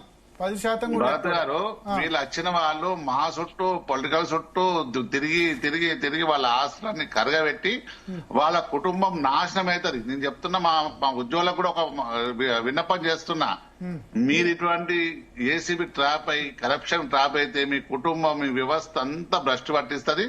మళ్ళా వీళ్ళు పొలిటికల్ దగ్గరకు పోయి ఆ పొలిటికల్ సిస్టమ్ లోనే వీళ్ళ డబ్బులన్నీ ఖర్చు పెట్టుకుని నానా ఇబ్బందులు పడి చాలా మంది ఏసీబీలో ట్రాప్ అయిన మంచి అధికారులు సూసైడ్ చేసుకున్న చాలా మంది ఉన్నారు. వాస్తవానికి ఇవి రోజు మా యువన ఆఫీస్కి వస్తారు. యాక్చువల్ గా ఒక జీవో ఉంటది, ఏసీబీలో ట్రాప్ అయిన 2 సంవత్సరాల తర్వాత పెండింగ్ ఎంక్వైరీ అని చెప్పి పోస్టింగ్ ఇవ్వాలి. ఇలా 3 సంవత్సరాలు ఈ ప్రభుత్వం కూడా 3 సంవత్సరాలు వాళ్ళకి పోస్టింగ్ ఇస్తలేదు. అంటే ఏమని పరిస్థితి, ఏమని జవాబు ఇస్తాం? ఇలా ఏసీబీలో ట్రాప్ అయిన వాళ్ళు తెలుసా మళ్ళీ పోస్టింగ్ ఇచ్చేందుకు కూడా పైసలు తీసుకుంటారు వాళ్ళ దగ్గర. 100% చెప్తున్నా. నేను లంచం ఎక్కడ ఉండాలని ఇంతకుముందు మా శరత్ గారా అడ్వకేట్ గారు మనకు చెప్పారు. వాళ్ళు వాస్తవం చెప్తున్నా, వాళ్ళు సేమ్ వాళ్ళు చెప్పింది 100% కరెక్ట్. వీళ్ళు మనం ఒకసారి మనం ఊర్లో చూస్తుంటాం, ఒక మేక పిల్లని కొనుక్కొని దాన్ని బలిచ్చే ముందు మంచిగా సృష్టిగా దాన్ని గట్టిగా వేసేసి దానికి కొంచెం బొట్టు పెట్టేసి తర్వాత కట్టేస్తాం. మా ప్రభుత్వ ఉద్యోగుల పరిస్థితి కూడా గదే. వీడు మేకపోతు లేక బలవాలే, తర్వాత అందరు ట్రాప్ అవుతారు లాస్ట్ కు. ఈ ప్రభుత్వంలో ఆ ప్రభుత్వం, ఆ ప్రభుత్వంలో ఈ ప్రభుత్వం. ఒక అధికారి మంచిగా రావాలంటే ఒక మంచి అధికారాన్ని మంచి పోస్టింగ్ లో ఇయ్యారు. మా ప్రభుత్వం ఫోకల్ నాన్ ఫోకల్ అని చెప్తుంది. ఎవరో మంచి అధికారిని నాన్ ఫోకల్ పెడతారు. ఇంతకుముందు ఏసీబీ ట్రాప్ అయి 100,000 కోట్లు సంపాదించిన వాళ్ళు మంచి ఫోకల్ పోస్టులను పెట్టేసి వాళ్ళు ఇష్టం ఉన్న రాజ్యాన్ని వెళ్తారు. వీళ్ళందరూ అవినీతి పాలన ఇప్పుడు ఉన్న 3 దొరికిరని చెప్తున్నాం. మీరు చెప్పినప్పుడు 800 కోట్లు ఉండవు. వాస్తవానికి అవి చెప్పినవి వేరే ఉంటాయి. అవన్నీ నిరూపించబడవు. నిరూపించబడవు ఉండవు. 100 కోట్లు లేవా? 100 కోట్లు ఉన్నాయని చెప్పలేను కానీ కోకాపేట, కొండాపూరు లేని చోట లేవు ఇన్ని అవి వాళ్ళ వాస్తవానికి వాళ్ళు ఏమున్నాయి ఇప్పుడు నేను నాకు ఎవరో ఫోన్ చేస్తే నా ఫ్రెండ్స్ ఉంటాయి అవి ఉంటాయి అవన్నీ పెడుతుంటారు. లాస్ట్ కు నిరూపించబడేది తక్కువ, చెప్పేది ఎక్కువ. ఇప్పుడు మనం పొలిటికల్ కరప్షన్ అంటున్నాం, 1000 కోట్లు 1,00,000. మీరు చెప్తుంటారు చాలా మంది, మీ వ్యవసాయదార కుటుంబం చిన్న కుటుంబం వచ్చిన 1,00,000 కోట్లు ఎట్లా వస్తాయి? ఇలా భూదందాలు ఉన్నాయి. మళ్ళీ ఇలా దానిలో ఇరుకుంటే ప్రభుత్వ ఉద్యోగులే వాళ్ళను తప్పు చేయిస్తారు, తప్పు చేసి కానీ అంటే పొలిటికల్ కరప్షన్ శిక్షలు పడుతున్నాయి. లాలూ ప్రసాద్ యాదవ్ చౌతాలా, శిక్షలు పడి లాలూ ప్రసాద్ యాదవ్ చౌతాలా వీళ్ళంతా జైలు శిక్ష అనుభవించిన వాళ్ళే కదా. ఏదో ఒక 2 కేసులలో జగన్మోహన్ రెడ్డి 16 నెలలు జైల్లో ఉన్నాడు కదా, కనిమొళి జైల్లో ఉంది, రాజా జైల్లో ఉన్నారు. అక్కడైనా కానీ ఆ గవర్నమెంట్ అయితే ఆ గవర్నమెంట్ చంద్రబాబు నాయుడు మొన్న 2 నెలలు సేమ్ జైల్లో ఉన్నాడు, వాళ్ళు కూడా ఉంటారు, అదేం లేదు. ఒకసారి మనోహర్ రావు గారితో మాట్లాడదాం. మనోహర్ రావు గారు రిటైర్డ్ ఉద్యోగి, ఆయన ప్రభుత్వ ఉద్యోగులకు సంబంధించి అసలు ఎథిక్స్ ఏ విధంగా ఉండాలి చెప్తారు. ఎస్, ప్రభుత్వ ఉద్యోగి నిజానికి ఏం డిక్లేర్ చేయాలి, రూల్ ప్రకారం ఏం చెప్పాలి, సర్వీస్ రూల్స్ ఏం చెప్తున్నాయి సార్ మనోహర్ రావు గారు? అందరికీ నమస్కారం సార్. ఇట్లంతా ఎక్స్పర్ట్స్ ఉన్నారు, తర్వాత మిత్రులు ఉన్నారు, తర్వాత మా శరత్ కూడా ఉన్నాడు మిత్రుడు అడ్వకేట్ సార్. ఇక సార్ ఇక్కడ ఏం లేదు, మనకు అన్ని రూల్స్ ఫ్రేమ్ చేయబడ్డాయి. ఇక్కడ ఏంటంటే ఒకటి నేను చెప్పాలి, కరప్షన్ ఏ స్థాయిలో ఉన్నా, అది ఎంత ఉన్నా, అది పొలిటికల్ గానీ అది ఉద్యోగుల్లో గానీ, ఆ కరప్షన్ ఆ అవినీతిని ఖండించవలసిందే, అది ఏ స్థాయిలో ఉన్నా. కానీ ఇక్కడ బాధపడేవాడేవాడు ఒకటి, ఏ డిపార్ట్మెంట్ లో ఎట్లా బాధపడుతున్నాయి, దీనికి మూల కారణాలను విశ్లేషించుకోవచ్చు.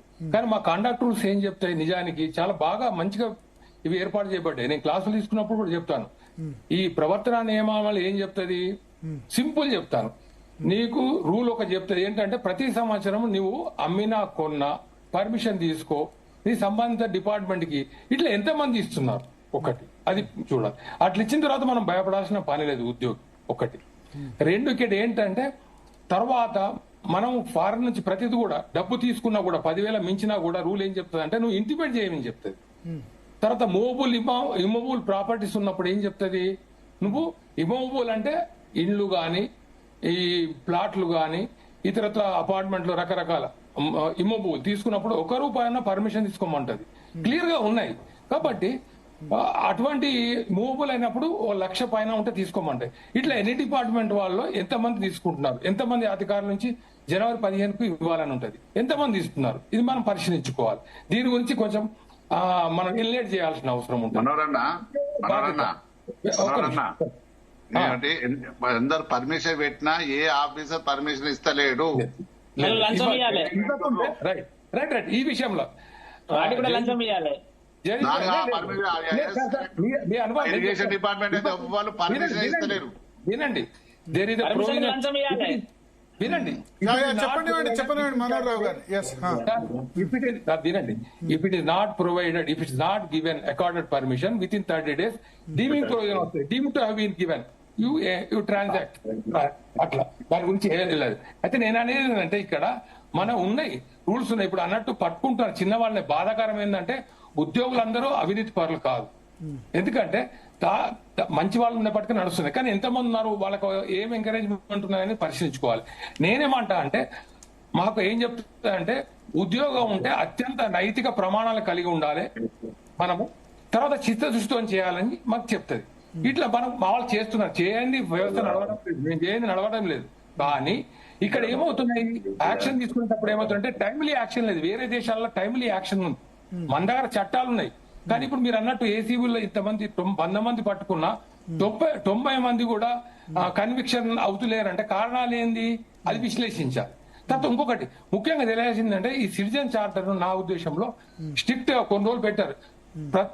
ప్రతి కూడా ఇప్పుడు ఏంటంటే, నేను ఒక ఉద్యోగ పనిచేస్తున్నప్పుడు నా డిపార్ట్మెంట్ ఏం పనిచేస్తుంది, నేను చేయవలసిన బాధ్యత లేనిది అది ప్రజలకు తెలియాలి.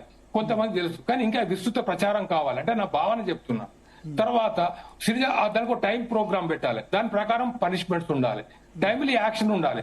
ఉంటే ఏమవుతుందంటే కొంచెం ఆ కాస్త భయం ఉంటది. తర్వాత ముఖ్యంగా దీని వల్ల ఏమవుతుందంటే, ఈ కరప్షన్ వల్ల దీన్ని ఎవరు ఆలోచిస్తలేరు. కరప్షన్ అది ₹50, ₹100, 100 కోట్లు కాదు. దీని వల్ల సోషల్ ఇంప్లికేషన్స్ ఏమున్నాయి, ఎథికల్ ఇంపాక్ట్ ఏమున్నది, ఎకనామిక్ కాన్సిక్వెన్సెస్ ఏమున్నాయి, అవి మెయిన్ గా చూడాలి. దానివల్ల ఏమవుతున్నది, జనాల్లో ఫస్ట్ పబ్లిక్ ట్రస్ట్ లాస్ అవుతుంది. ఆర్గనైజేషన్ మీద నమ్మకం కోల్పోతున్నాం ఈ కరప్షన్ వల్ల. ఇవి వీటిని విశ్లేషించాల్సిన డీప్ గా పోవాల్సిన అవసరం. జయప్రకాష్ నారాయణ చెప్పినట్టు సూత్రీకరణ దీని మీద డీప్ గా పోవాల్సిన అవసరం ఉన్నది. ఒక ఉద్యోగులుగా ఏం చేస్తాం మేము అన్ని పాటిస్తాం, ఇవ్వడానికి కాదు. జగదీష్ బాయ్ చెప్పినట్టు వాళ్ళ డిపార్ట్మెంట్లు ఇవ్వలేము, కానీ ఇవ్వాల్సింది ఇవ్వకుంటే ఇచ్చినట్టు భావించాల్సిందే. ఇది చాలా మందికి పాపం తెలియదు. అంటే నా అనుభవంతో చెప్తున్నా, నా విస్తృత అనుభవంతో నేను అధ్యయనశీలుగా చెప్తున్నా. నేను ప్రతిదానికి నేను పర్మిషన్ తీసుకున్నా. మా డిపార్ట్మెంట్ సివిల్ సప్లైస్ ఉన్నప్పుడు 2200 రూపాయల టీవీ కొంటే పర్మిషన్ తీసుకున్నా. మరి టీవీ కొంటే పర్మిషన్ తీసుకోవాలా? టీవీ కొన్నా పర్మిషన్ తీసుకోవాలా? రైట్. ఇప్పుడు మూవబుల్ అమౌంట్ ఉన్నది. సార్ ఇప్పుడు ₹1,00,000 పైన ఉంటే పర్మిషన్ తీసుకోవాలి మూవబుల్. ఇంతకు ముందు ఎంత ఉండే? ఇప్పుడు మీరు అన్నారు కదా టీవీ కొంటే పర్మిషన్ తీసుకోవాలని. ఇంతకు ముందు ఆ రూల్ పైన ఉంటాయి. టీవీ వాల్యూ 1,00,000 పైన ఉంటే పర్మిషన్ తీసుకోవాలి. అంతకుముందు దీని అమౌంట్ ఏమైనా తక్కువ ఉండేదా? 10,000 ఉండే సార్. 2,000 ఉండే, 10,000 ఉండే, 20,000 ఉండే, 50,000, 1,00,000 అయింది. ఇప్పుడు ₹1,00,000 మించి ఏది కొన్నా ఉద్యోగి పర్మిషన్ తీసుకోవాలి తప్పకుండా. ఎవరు పర్మిషన్ ఇవ్వాల్సింది ఎవరు?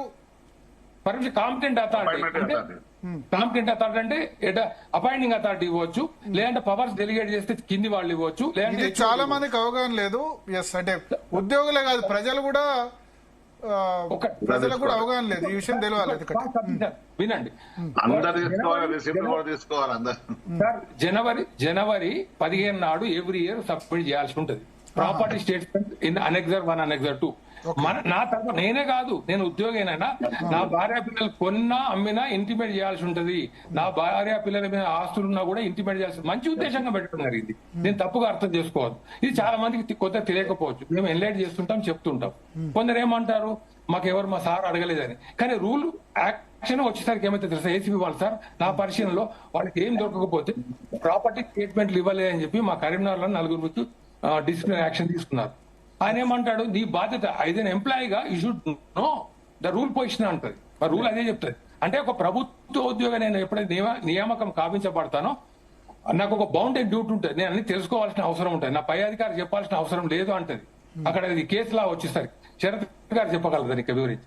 కాబట్టి మాకు అట్లనే మాకు మూవబుల్ ఏముంటది, ఇమ్మూవబుల్ ఏముంటది. ఎంత బాధాకరం అంటే ₹1 అయినా దాన్ని మార్చవలసిన అవసరం ఉంది. ₹1 అయినా పర్మిషన్ తీసుకోవాలి. మూవబుల్ అంటే ల్యాండ్, ప్లాట్ అది మూవబుల్. ఇమ్మూవబుల్ అవి ₹1 అయినా ఇప్పటి వరకు పర్మిషన్ తీసుకోవాలి, దాన్ని మారుస్తలేదు. అట్లనే ఫారెన్ కరెన్సీ 10,000 అని ఉంది, అది ఎప్పుడో పెట్టింది, అది కొంత ఇప్పుడు మారుస్తారనుకుంటా. కాబట్టి ఇక్కడ ఏంటంటే ప్రతి వాళ్ళు కూడా ఇక్కడ ఏముండాలంటే సార్, స్ట్రిక్ట్ గా టైమ్లీ పనిష్మెంట్ యాక్షన్ ఉండాలి. తర్వాత దాని కారణాలు విశ్లేషించాలి. ఉన్న లాస్ సరిపోతాయి, దానికి స్ట్రిక్ట్ గా ఇంప్లిమెంట్ చేయాలి.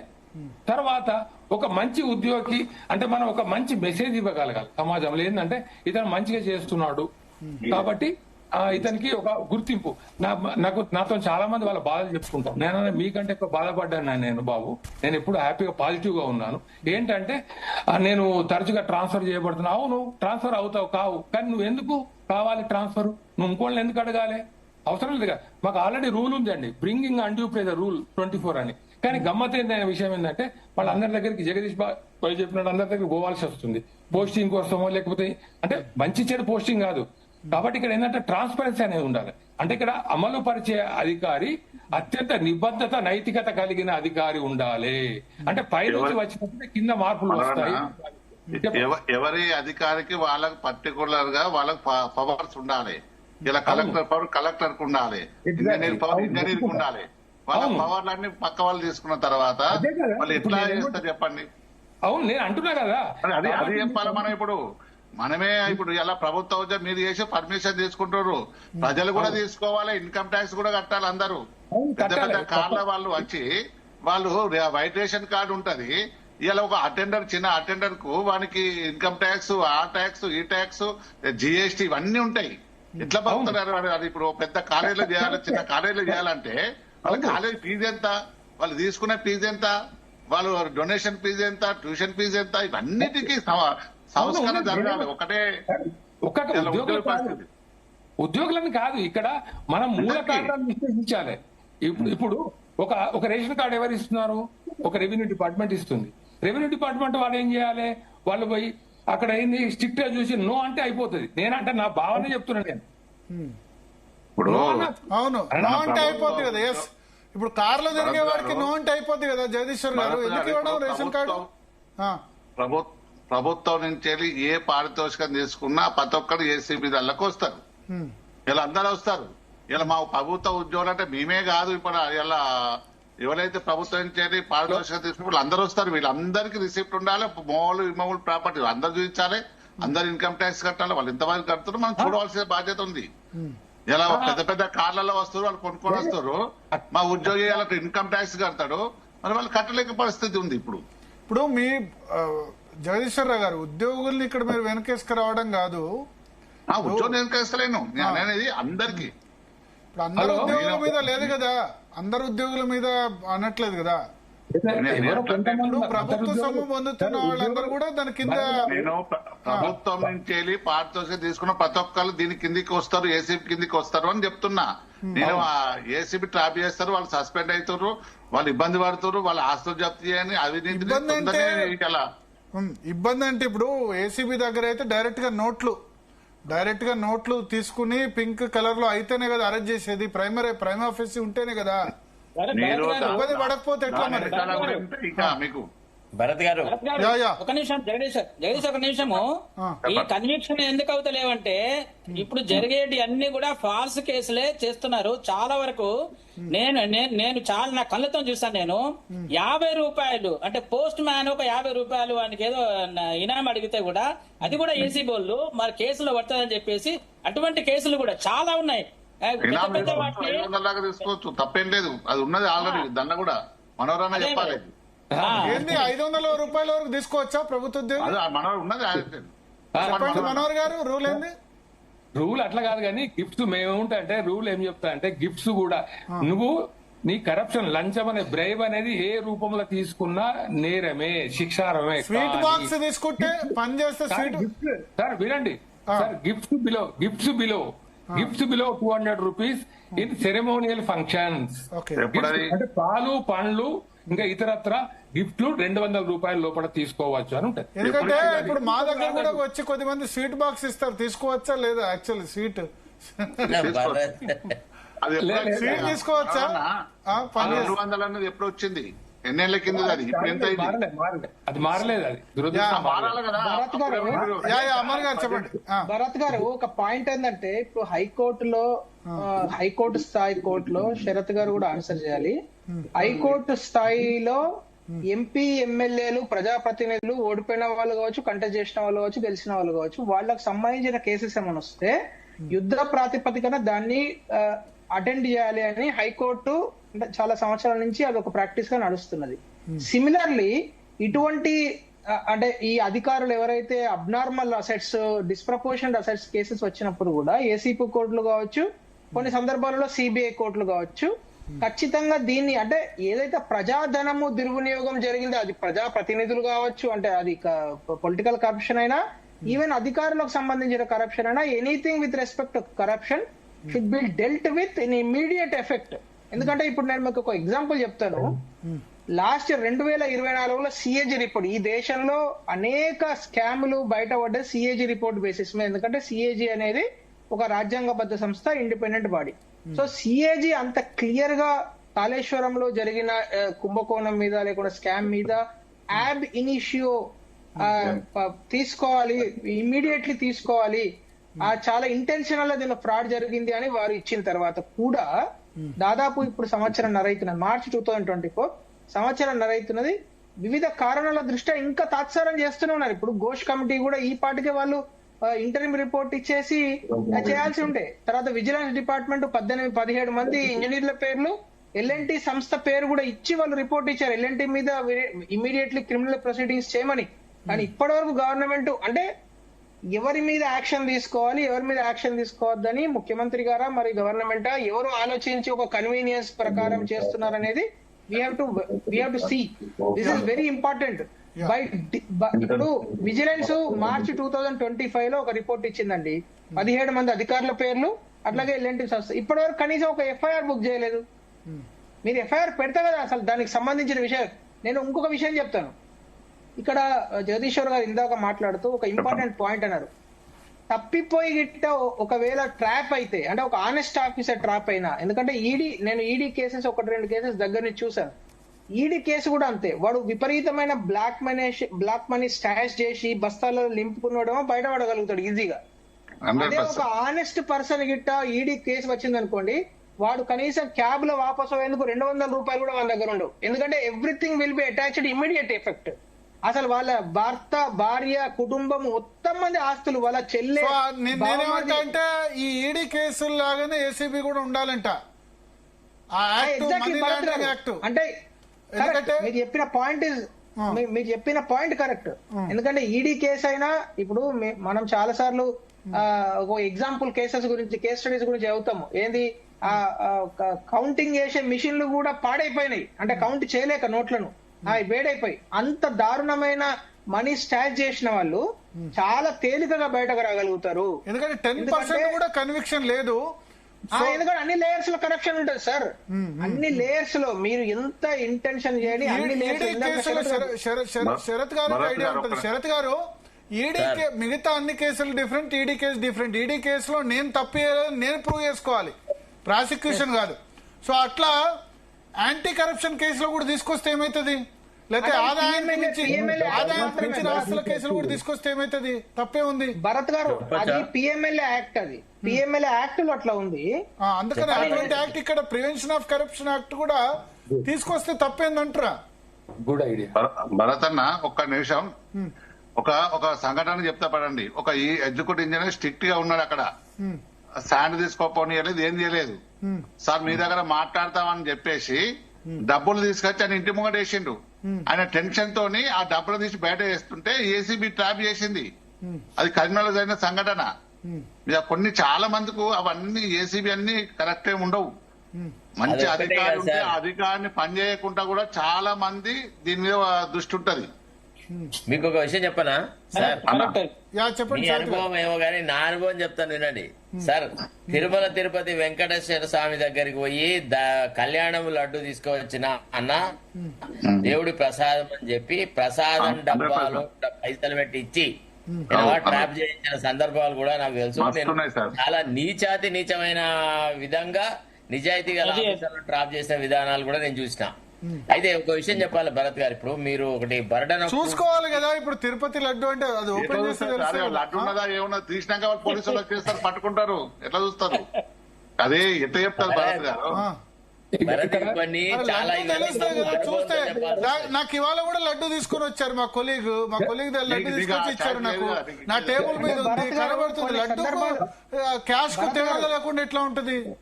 లేదు భరత్ గారు, కొన్ని సందర్భాలు అట్లానే ఉంటాయి చాలా. ఇప్పుడు నేను బిహెచ్ఎల్ లో ఉన్నప్పుడు కూడా ఎట్లా ఉంటుండే అంటే, ఒక ఆనెస్ట్ ఆఫీసర్, ఆనెస్ట్ జిఎం మీద ఒక చిన్న కేసు వచ్చింది అనుకోండి, సిబిఐ చుట్టూ తిరుగుతూనే ఉండాలి.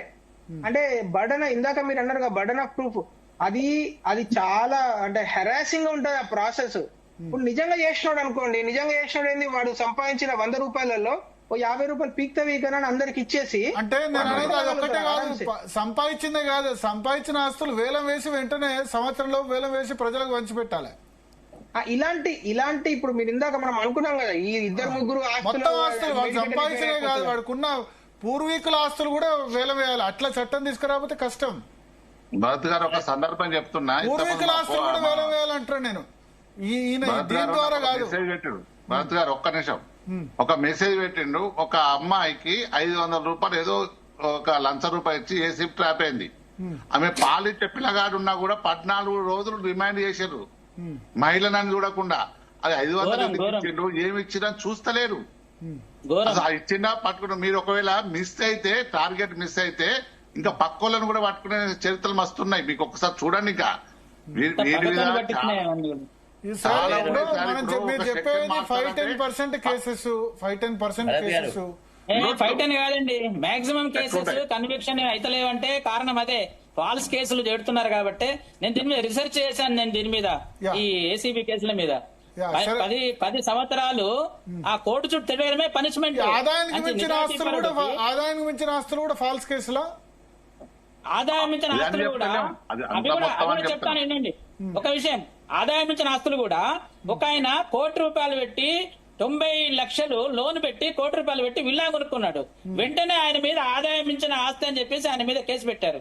ప్రాక్టికల్ గా చూసిన నేను, ఆదాయం మించిన ఆస్తులు అని చెప్పేసి ఆయన మీద కేసు పెట్టారు. ఆదాయం అంటే ఇప్పుడు భార్య మీద బంగారం కూడా చూపించకపోతే ఏసీబీ వాళ్ళు దాన్ని కూడా కేసు దానిలో రాశారు. దానిలో భార్య మీద బంగారం నీకు ఎక్కడి నుంచి వచ్చింది ఇది అది కూడా మనము ప్రాపర్టీ స్టేట్మెంట్ లో చూపించాలి. ఎంప్లాయీ విషయంలోనేమో ప్రతిదీ టీవీ కాన్ నుంచి అప్పుడు ₹10,000 పడుతుండే కదా, టీవీ కాన్ నుంచి ప్రతిదీ భార్య మీద బంగారం కూడా గుంజుకుని వెళ్ళారు. మా ఫ్రెండ్ ఒక అతను ఇట్లా అయితే భార్య బంగారం కూడా తీసుకెళ్లారు.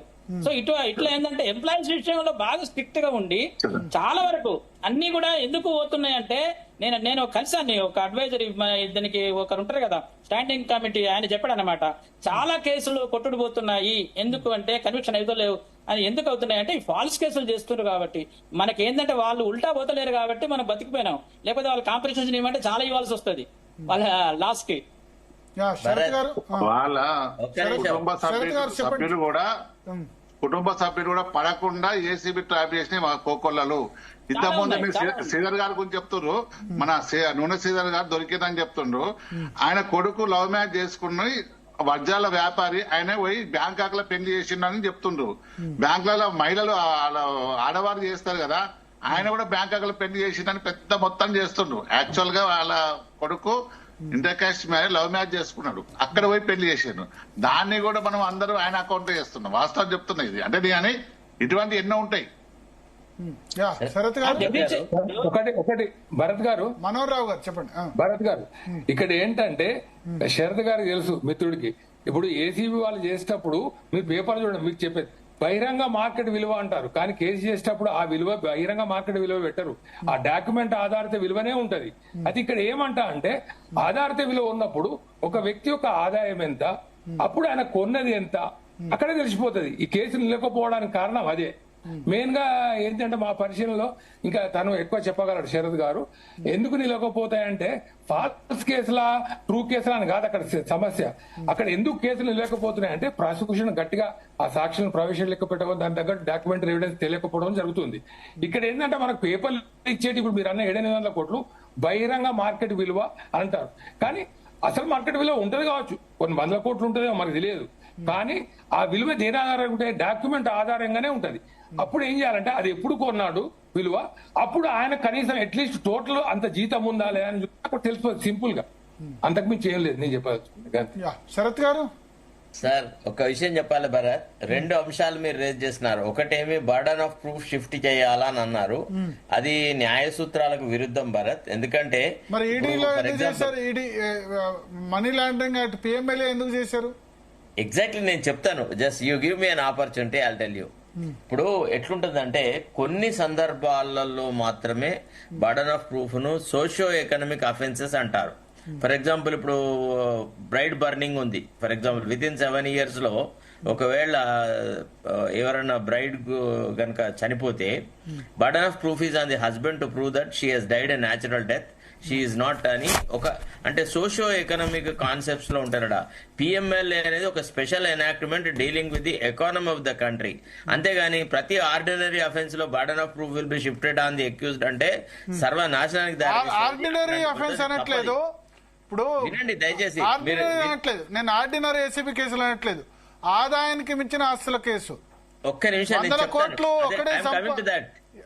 కోట్లు ఒక్కళ్ళే సంపాదిస్తే సమాజంలో అన్రెస్ట్ వస్తుంది.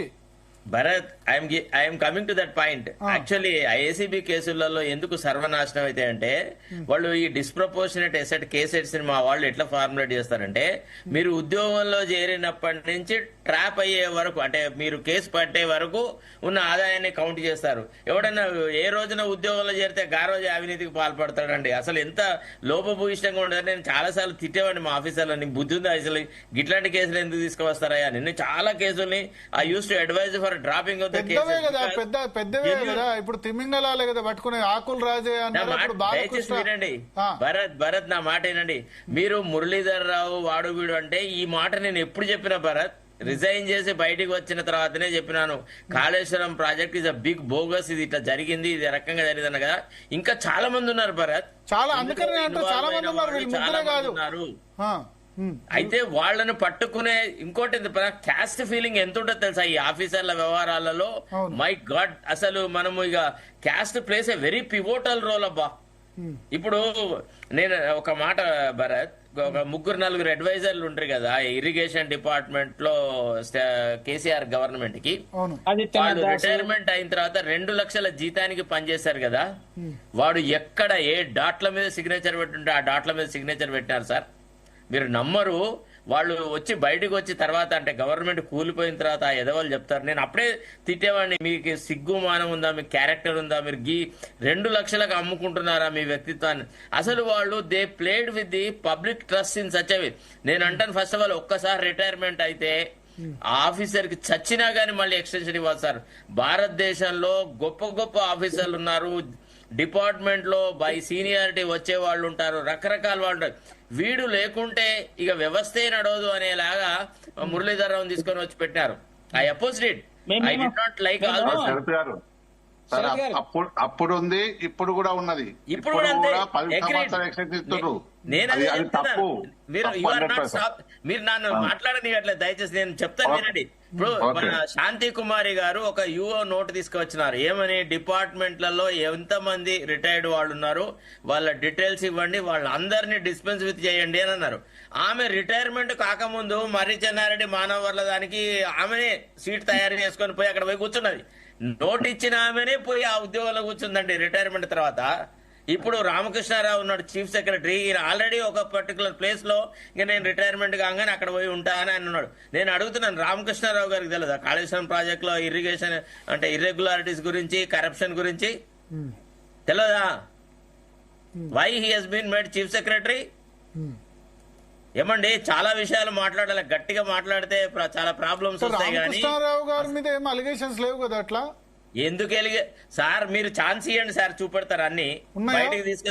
పొట్ట విప్పి చూడ పురుగులు ఉండవు అంతే. మనం పొట్ట విప్పట్లేదు కాబట్టి పురుగులు కనబడట్లేదు అంతే. ప్రతి ఓడ అంతే సార్. ఇక్కడ రామకృష్ణారావు మీద అయితే అటువంటి అలిగేషన్స్ అయితే, అంటే ఆదాయానికి మించి ఆస్తులు ఇటువంటి అలిగేషన్స్ అయితే లేవు అని నేను అనుకుంటున్నాను. ఒకసారి రేడ్ చేద్దామా, ఒకసారి రేడ్ చేసి చూద్దాం ఆయనకు ఆదాయానికి మించిన ఆస్తులు ఉన్నాయా లేదా అని చేసి చూద్దామా. Are you ready for that? Right అంటే మీరు నేను కాదు చేయాల్సింది ఏసీబీ లేకపోతే వాళ్ళు కదా. సార్ మీకు తెలియదు సార్, మీకు విషయం నా స్ట్రిక్ట్ గా ఉంటే అమ్మో ఈ శరత్ కుమార్ కుక్క, వీడు తినడు తిననీయడు అని ఒక బ్రాండ్ వేసినారు సార్ నా మీద. మీకు చెప్పారు నవ్వరు. ఎట్లుంటుంది సార్, ఆనెస్ట్ ఆఫీసర్ ఎవడన్నా ఉంటే వాడిని సర్వనాశనం చేశారు. రెండోది సార్, నేను ఎక్కడ బెయిల్ స్కామ్ కేసు చేసిన సార్, నేను యాజ్ అన్ అడ్వకేట్ గా, ప్రైవేట్ అడ్వకేట్ గా, జడ్జిలు పోయి గాలి జనార్దన్ రెడ్డి వాళ్ళ కేసులో ఈ దస్పల్లా హోటల్లో పోయి ఇగో మేము మీకు బెయిల్ ఇస్తాం, మీరు నాకు ఎన్ని డబ్బులు ఇస్తారు, కోట్లతోనే లెక్కలు పెట్టినారు తెలుసా. నేను ఆ కేసులో ఒక పిటిషన్ వేసినాను. ఏమని, దస్పల్లా మన హోటల్ యొక్క కాల్ రికార్డ్స్ అది తీసుకువద్దాం, అది సీసీటీవీ ఫుటేజ్ తీసుకువచ్చి కోర్టులో ప్రొడ్యూస్ చేయడం వేస్తే ఆ పిటిషన్ ను డిస్మిస్ చేయించడానికి బాబోయ్ ఎంత కృషి చేసినారంటే అంత కృషి చేసినారు. తర్వాత పబ్లిక్ ప్రాసిక్యూటర్లు, జ్యుడిషియల్ కరప్షన్ గురించి ఇంకా చాలా చెప్పాలి సార్. మీరు అనుకుంటున్నారు ఏదో ఇంతకుముందు జయప్రకాష్ నారాయణ గారితో అన్నారు కానీ ఆయన విభేదించారు. మంచి జ్యుడిషియరీ. నా మాట ఏంటారా, ఇప్పుడు లోకాయుక్త పేరు చెప్పలేదు ఆయన కానీ జస్టిస్ వై భాస్కర్ రావు అనే అతన్ని కర్ణాటక హైకోర్టు లోకాయుక్తగా చేసిన తర్వాత ఆయన కొడుకు అశ్విన్ రావు చేసినటువంటి అవమానకరమైన పనులతోని ఆయన రాజీనామా చేసి రావాల్సి వచ్చింది తెలుసా మీకు. అంటే చూడండి, ఇప్పుడు అందరు బాపరోళ్లే. ఇక్కడ రామకృష్ణ హెగ్డే ఆ లోకాయుక్త తీసుకొచ్చిన ఆయన బాపనే. ఆయన తర్వాత ఏవైతే జస్టిస్ సంతోష్ హెగ్డే అనే అతన్ని లోకాయుక్తగా తీసుకొచ్చాడు. అతను చాలా స్ట్రిక్ట్ గా వ్యవహారాలను నడిపినాడు. ఆ తర్వాత వై భాస్కర్ రావు వచ్చాడు, మొత్తం సిస్టమ్ అంతా పొందబెట్టి పారేసినాడు. విన్నారా? ఇక్కడ మనదెందుకు, మన తెలంగాణలో లోకాయుక్త ఏందండి, రిటైర్మెంట్ కంటే 5 రోజుల ముందు ఒక ఎట్లాంటి తెలుసా, ఒక ప్రభుత్వం తెలంగాణ ఆంధ్రప్రదేశ్ గురించి దీని గురించి ఎంత తక్కువ మాట్లాడితే ఎంత మంచి లేండి లోకాయుక్త. మరి సార్ ఇప్పుడు ఎందుకు సార్ ఒక వ్యక్తి లేకుంటే వ్యవస్థ నడవదా సార్ ఈ భారతదేశంలో కూడా? అంటే అధికారులు ఎవ్వరు లేరా? నేను మీరు వ్యతిరేకిస్తున్నారా మనీ లాండరింగ్ యాక్ట్ లాగా? నేను సాధారణ కరప్షన్ అట్లేదు, ఆదాయానికి మించిన ఆస్తుల కేసు అట్లీస్ట్ మార్కెట్ వాల్యూ గనక 30 కోట్ల ఒక 40-50 కోట్ల పైన ఉంటే వాటిని ఈడీ లాగా ఎందుకు చేయకూడదు అన్ని అనట్లేదు. 50 లక్షలు కోటి రూపాయలు అనట్లేదు. ఎందుకంటే కోటి ఒక్క విషయం సార్ భార్యకి ఎన్నడో వాళ్ళ తల్లిదండ్రులు ఒక 40 సంవత్సరాల క్రితం 2 ఎకరాల భూమి మా ఊర్లో ఇస్తే అది ఇప్పుడు ఎంత పెరిగింది సార్ దాని రేటు? అది పెరిగి ఉండొచ్చు. నేను అందుకనే 50 కోట్ల పైన అంటారా, గదాన్ని కూడా ఇన్వాల్వ్ చేస్తాడండి. నేను అనేది 50 కోట్ల పైన అంటారు. అందుకని 50 కోట్ల పైన అంటారా. సార్ ఇప్పుడు వాళ్ళ పక్క పొంటి వాళ్ళ భూమి పక్క పొంటి ఒక రోడ్డు పోతే అది కోట్ల వస్తది. అది ఎలా చూపించాలి?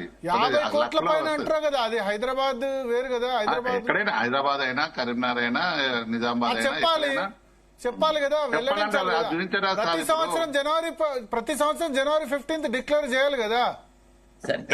అమ్మినప్పుడు అమ్మినప్పుడు భరత్ గారు మొన్న జస్టిస్ ఇతను ఎవరు ఇంతకు ముందు రిటైర్ అయినటువంటి చీఫ్ జస్టిస్ గారు జడ్జుల ఆస్తులకు సంబంధించిన వ్యవహారాలను ఇంటర్నెట్ లో పెట్టినాడు, పబ్లిక్ డొమైన్ లో పెట్టినాడు. మాకు రూల్ ప్రకారం ఏంటంటే judges should also submit their annual reports every year. వాళ్ళు కూడా పర్మిషన్లు తీసుకోవాలి. మీరు నమ్ముతారో నమ్మరో, జ్యుడిషియల్ కరప్షన్ వల్ల కూడా వ్యవస్థ సర్వనాశనం అయింది. మనం we are not able to control that. దాని మీద కూడా ఒక ప్రత్యేకమైన నిఘా ఉండాలి. సందేహం వల్లదు ఎందెందు వెతికినా ఉంది, దానిలో ఏం లేదు. బట్ ఎక్కడో దగ్గర స్టాప్ జరగాలంట. నేనేమంటా అంటే, మీరు ఇప్పుడు అన్నారు కదా ఆయన అంటే రోడ్డు వేస్తే ధర పెరుగుద్ది. ప్రతి సంవత్సరం డిక్లేర్ చేయాలి కదా ఉద్యోగి జనవరి 15th. అమ్మినప్పుడే చేస్తారు అది, దాన్ని అప్పుడు చేయరు. ప్రతి సంవత్సరం జనవరి 15వ తేదీ ఇప్పుడు ఆస్తులు పాత కొన్న ఆస్తిని చూపించడానికి లేదు, అమ్మినప్పుడే చూపించాలి. ఫస్ట్ గా అప్పుడు కొన్నప్పుడు వేరు, అమ్మినప్పుడు వేరు.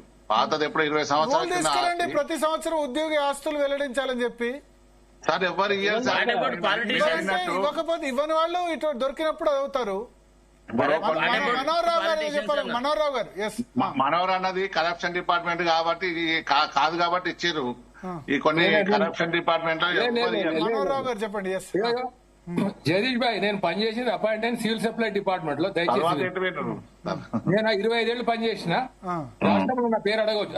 ఈ సందర్భం కాదు కానీ నేను ఫ్రెండ్ అయితే ఇక్కడ ఏంటంటే, నేను ఎవరైనా రూల్స్ పాటించడం అనేది ఆ వ్యక్తి యొక్క నైతికత మీద ఆధారపడి ఉంటుంది. మొదలు మేము ప్రభుత్వ ఉద్యోగం మేము చాలా మంది పాటిస్తున్నారు, పాటించడం లేదు కాదు. కానీ చాలా మందికి తెలియకపోవచ్చు, తెలిసినా అడగకపోయి ఏం కాదనే ధీమా. కానీ నేనేమంటా అంటే, ప్రతి ఎంప్లాయీ జనవరి 15 లోపల ఇవ్వాలి అని ఉంటది. ఏది తనకున్న ఆస్తుల్ని ఏం మార్పు లేకపోతే 5% సేమ్ అని రాయొచ్చు. నేను అట్లా అడ్వైజ్ చేస్తుంటా. అయితే అమ్ముతే కొంటే మాత్రం కంపల్సరీగా పర్మిషన్ ఆస్తులు ఎగ్జిస్టింగ్ ఆస్తులు కూడా చెప్పాలి కదా. ఏమేమి ఆస్తులు చెప్పాలి కదా. సార్ ఉద్యోగంలోకి వచ్చిన రోజు మనము కొన్ని రోజులకి మరి ఇంకేంది అక్కడే దొరికిపోతారు. యాజ్ పర్ రూల్ అక్కడే దొరికిపోతారు. అక్కడ భార్యకు 2 ఎకరాల పొలం ఉంటే అక్కడనే దొరికిపోతారు. ముందు డిక్లేర్ చేయాలి కదా. అదే రేటు వేరు కాదు. అప్పుడు రేటు ఇప్పుడు rate compare no problem. Comparison ఉండదు. కొన్ని ఆస్తులలో గవర్నమెంట్ రేట్ వేరే ఉంటది, మార్కెట్ రేట్ వేరే ఉంటది. దయచేసి ఇక్కడ ఏంటంటే, ప్రతి సంవత్సరము జనవరి 15 లోపల ఉద్యోగులు ఆస్తి పట్టికలు సమర్పించాలి. అనెక్సర్ 1, అనెక్సర్ 2 లో. అంటే మూవబుల్, ఇమూవబుల్ ఒకటి. దాంట్లో ఎవరిది ఇవ్వాలి? On behalf of any family member also you should declare. అది ఒక మంచి ఉద్దేశం, దాంట్లో తప్పులేదు. ఇటువంటి కేసులు వేరే వాళ్ళ పేరు కలిపినప్పుడు, అరే నేను ఇచ్చిన బాబు నన్ను ఎందుకు పెడతావు, దాంట్లో మనం కొట్లాడచ్చు, మనకు రైట్ ఉంటుంది. అట్లా మనం ఇవ్వకపోగా ఏదో బినాములు పెట్టో లేదా ఇంకేదో పెట్టో దాన్ని కన్సీల్ చేస్తూ ఇబ్బంది ఎదుర్కోవడం. అయితే ఇంకొకటి ఏంటంటే, దాంట్లో ఇమ్మన్నాడు, ఏమన్నాడు, ఇక సోర్స్ ఆఫ్ ఇన్కమ్ పెట్టమన్నాడు. దాంట్లో ప్రొఫార్మల్ ఏముంది, source of income.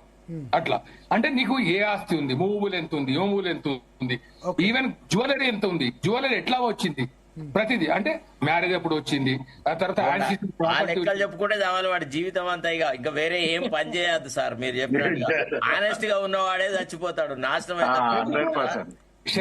Corrupt fellow never get. Sharath గారు, దయచేసి ఈ విషయంలో నేను మీతో విభేదిస్తాను. దయచేసి మీరు విభేదించాలి సార్. It's democracy. లో ఎడ్యుకేషన్ లో ఇవ్వలేదు జగదీష్ భాయ్, ఎడ్యుకేషన్ ఎవరు ఇవ్వలేదు, నేను ఇచ్చిన కానీ. అయితే అడగలేదు, ఇవ్వలేదు ఎందుకు సార్ అన్నారు కానీ నేను ఇచ్చేది. అయితే ఇక్కడ ఏంటంటే, సివిల్ సప్లైస్ లో ప్రతి వాళ్ళు ఇచ్చేది, రెవెన్యూలో కొంతమంది ఇచ్చేది, కమర్షియల్ ట్యాక్స్ లో కొంతమంది ఇచ్చేది, తెలియక కొందరు, తెలిసి కొందరు. ఎందుకు అడగలేదు కదా? ఎందుకు మనోరన్న మంచివాడు ఏం చూడడు, ఇవన్నీ మంచిగా కరప్షన్ చేసి మంచిగున్నా అనుకుంటాడు. ఆ లంగ దొంగనే ఇవన్నీ చేస్తాడు. మీకు లంగల దొంగలు తప్పించుకొని తిరుగుతారు కానీ మంచోళ్ళు తప్పించుకోరు. ఓ కవి అన్నాడు, అందరిని జైలు తీసుకొచ్చి చేయండి, మంచోళ్ళు తక్కువ ఉన్నారు, చెడ్డోళ్ళు ఎక్కువ ఉన్నారు అని చెప్పిండు. జైలు కూడా సరిపోవు. ఇప్పుడు ఉద్యోగులనే కరప్షన్ అని చెప్పి జనవరి 15 పెట్టాలి అనే రూల్ ఉద్యోగం లేని వ్యక్తి జనవరి 15 ఇవ్వాలి కదా. ఆస్తి లేని ఉద్యోగి, ఏ ఉద్యోగం లేనివాడు కోర్టులో ఉన్నాడు ఆస్తుంది. కానీ మనకుండే ఏంటంటే కోర్టులో ఉండవచ్చు. ఇప్పుడు మనం ఉద్యోగులు కరప్షన్ కాదు, అక్కడ కరప్షన్ వచ్చింది కాబట్టి. ఒకటి జగదీశ్వరరావు గారు, ఇప్పుడు ఏం లేదు ఉద్యోగం లేనివాడు కోర్టులో ఆస్తి అంటే అది వేరు. వాళ్ళు ప్రభుత్వ జీతం పొందుతూ మళ్ళా కరప్షన్ చేయడం వేరు కదా. ట్యాక్స్ కట్టాలి సార్, మీరు కట్టనద్దు. అన్ని ట్యాక్స్ కట్టకపోతే ఇన్కమ్ ట్యాక్స్ వాళ్ళు చేయని పని అంతే తప్ప జనరలైజ్ చేయదు కదా. ఇప్పుడు మీరు ప్రభుత్వ జీతం పొందుతూ మళ్ళా దానికి చేయి జాపుతా అంటే ప్రభుత్వ జీతం పొందుతూ మళ్ళీ కాంట్రాక్టర్ దగ్గర కమిషన్ పొందుతా అంటే ఎట్లా? అన్ని కడుతున్నాం, జనరలైజ్ చేయొద్దు నేను అనేది. ఇప్పుడు మీరు ప్రభుత్వ రంగంలో ఉండి ఇన్కమ్ ట్యాక్స్ కడుతున్నారు, ప్రైవేట్ రంగంలో ఉండి మేము కడుతున్నాం. మీరు కడతాం అదే చెప్తున్నా అంటే మాకు ప్రభుత్వం ఇవ్వట్లేదు కదా. 2009 నుంచి ఇన్కమ్ ట్యాక్స్ కడుతున్నాను నేను ప్రైవేట్ రంగంలో ఉండి. కట్టని వాళ్ళు ఎంతమంది ఉన్నారు? 16 సంవత్సరాలు మేము కడుతున్నాం. కట్టని వాళ్ళు ఎంతమంది ఉంటారు? కట్టని వాళ్ళు ఉంటే ఉండదు. అది ఐటీ డిపార్ట్మెంట్ పని. ఐటీ డిపార్ట్మెంట్ పని. ఇన్కమ్ ట్యాక్స్ కట్టినంత మాత్రాన నువ్వు కరప్షన్ చేస్తా లేకపోతే ఏమంటారు ఆదాయాన్ని మించి ఆస్తులు పొందుతా అంటే ఎట్లా? తప్పు కదా. అది చెప్తలేము మేము. ప్రభుత్వ ఉద్యోగం కాబట్టి ఫిక్స్డ్ జీతం ఉంటే ఇన్కమ్ ట్యాక్స్ కడుతున్నాం. ఇటువంటి ఇన్కమ్ ట్యాక్స్ ఎగబెట్టే వాళ్ళు కూడా శరత్ గారు ప్రభుత్వ ఉద్యోగం కాదు, ఆయన కూడా కడుతున్నారు ఇన్కమ్ ట్యాక్స్. కట్టట్లేదా? ప్రభుత్వ ఉద్యోగం కాకుండా కట్టవలసిందే సార్. ఇప్పుడు కాదు, నువ్వు వ్యాపారం చేసినా కట్టవలసిందే. చెప్పండి. మేము కొన్ని విషయాలు భరత్ అంటే మెయిన్ గా చెప్తున్నాను. అంటే కరప్షన్ ను ట్యాకిల్ చేయాలంటే ఫస్ట్ ఒక 2-3 వ్యవస్థలను సెట్ చేయాలబ్బా. ఫస్ట్ చెప్పాలా political corruption. This is the mother of all corruptions. Political corruption కనుక మనం కంట్రోల్ చేయగలిగితే రాజకీయాల పార్టీలే ఒక నిబద్ధత కలిగి ఉండాలి. ఏమండి 2014 లో వాళ్ళ అఫిడవిట్ తీసుకో, 2018 లో వాళ్ళ అఫిడవిట్ తీసుకో, 2023 లో వాళ్ళ అఫిడవిట్ తీసుకో. కొంతమంది ఎమ్మెల్యేలు ఇప్పుడు మంత్రులుగా అయిన వాళ్ళు వీళ్ళు మీరు తీసుకొని చూస్తే ఆశ్చర్యపోతారు తెలుసా. ఇప్పుడు ఏమైతుందంటే సార్, ఇప్పుడు దీన్ని చెప్పుకుంటూ పోతే పొలిటికల్ కరప్షన్ అంటారు, లేకపోతే ముందు రెవెన్యూ కరప్షన్ అంటారు, లేకపోతే పొలిటికల్ కరప్షన్ ఆగితే 70% కరప్షన్ ఆపొచ్చు. మీకు తెలియదు అసలు పొలిటికల్ కరప్షన్ అనేది అవధులు లేకుండా పోయింది. అసలు ప్రజా జీవితం అనేది చాలా పొలిటికల్ కరప్షన్ లేని రాష్ట్రాలు ఉత్తరప్రదేశ్, బీహార్ లో లేదు పొలిటికల్ కరప్షన్. ఎవరు చెప్పినారు? లేదు. ఎవరు చెప్పినారు ఎంత ఖర్చు అక్కడ మాఫియా, ఢిల్లీలో అక్కడ మాఫియా సార్, అక్కడ మాఫియా, అక్కడ మజిల్ పవర్ అంతే.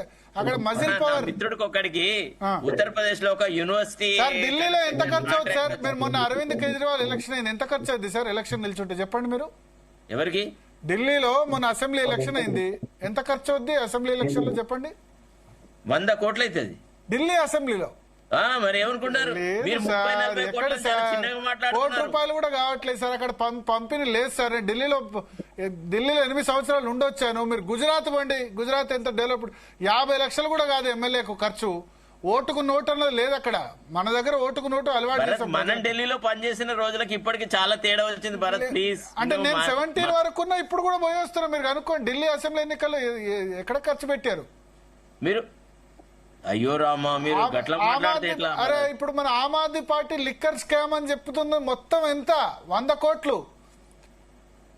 మొత్తం వాల్యూ 100 కోట్లు అంతే. అంటే నేను చెప్తున్నాం 100 కోట్లు మన దగ్గర ఒక ఎమ్మెల్యే చేస్తున్నాడు, ఒక జడ్పీటీసీ చేస్తున్నాడు. అక్కడ ముఖ్యమంత్రి మొత్తం ఇంతమంది కలిసి చేసిందని చెప్పిన వాల్యూ 100 crores కదా మొత్తం. అట్లాంటి మరి సౌత్ లో 60 crores.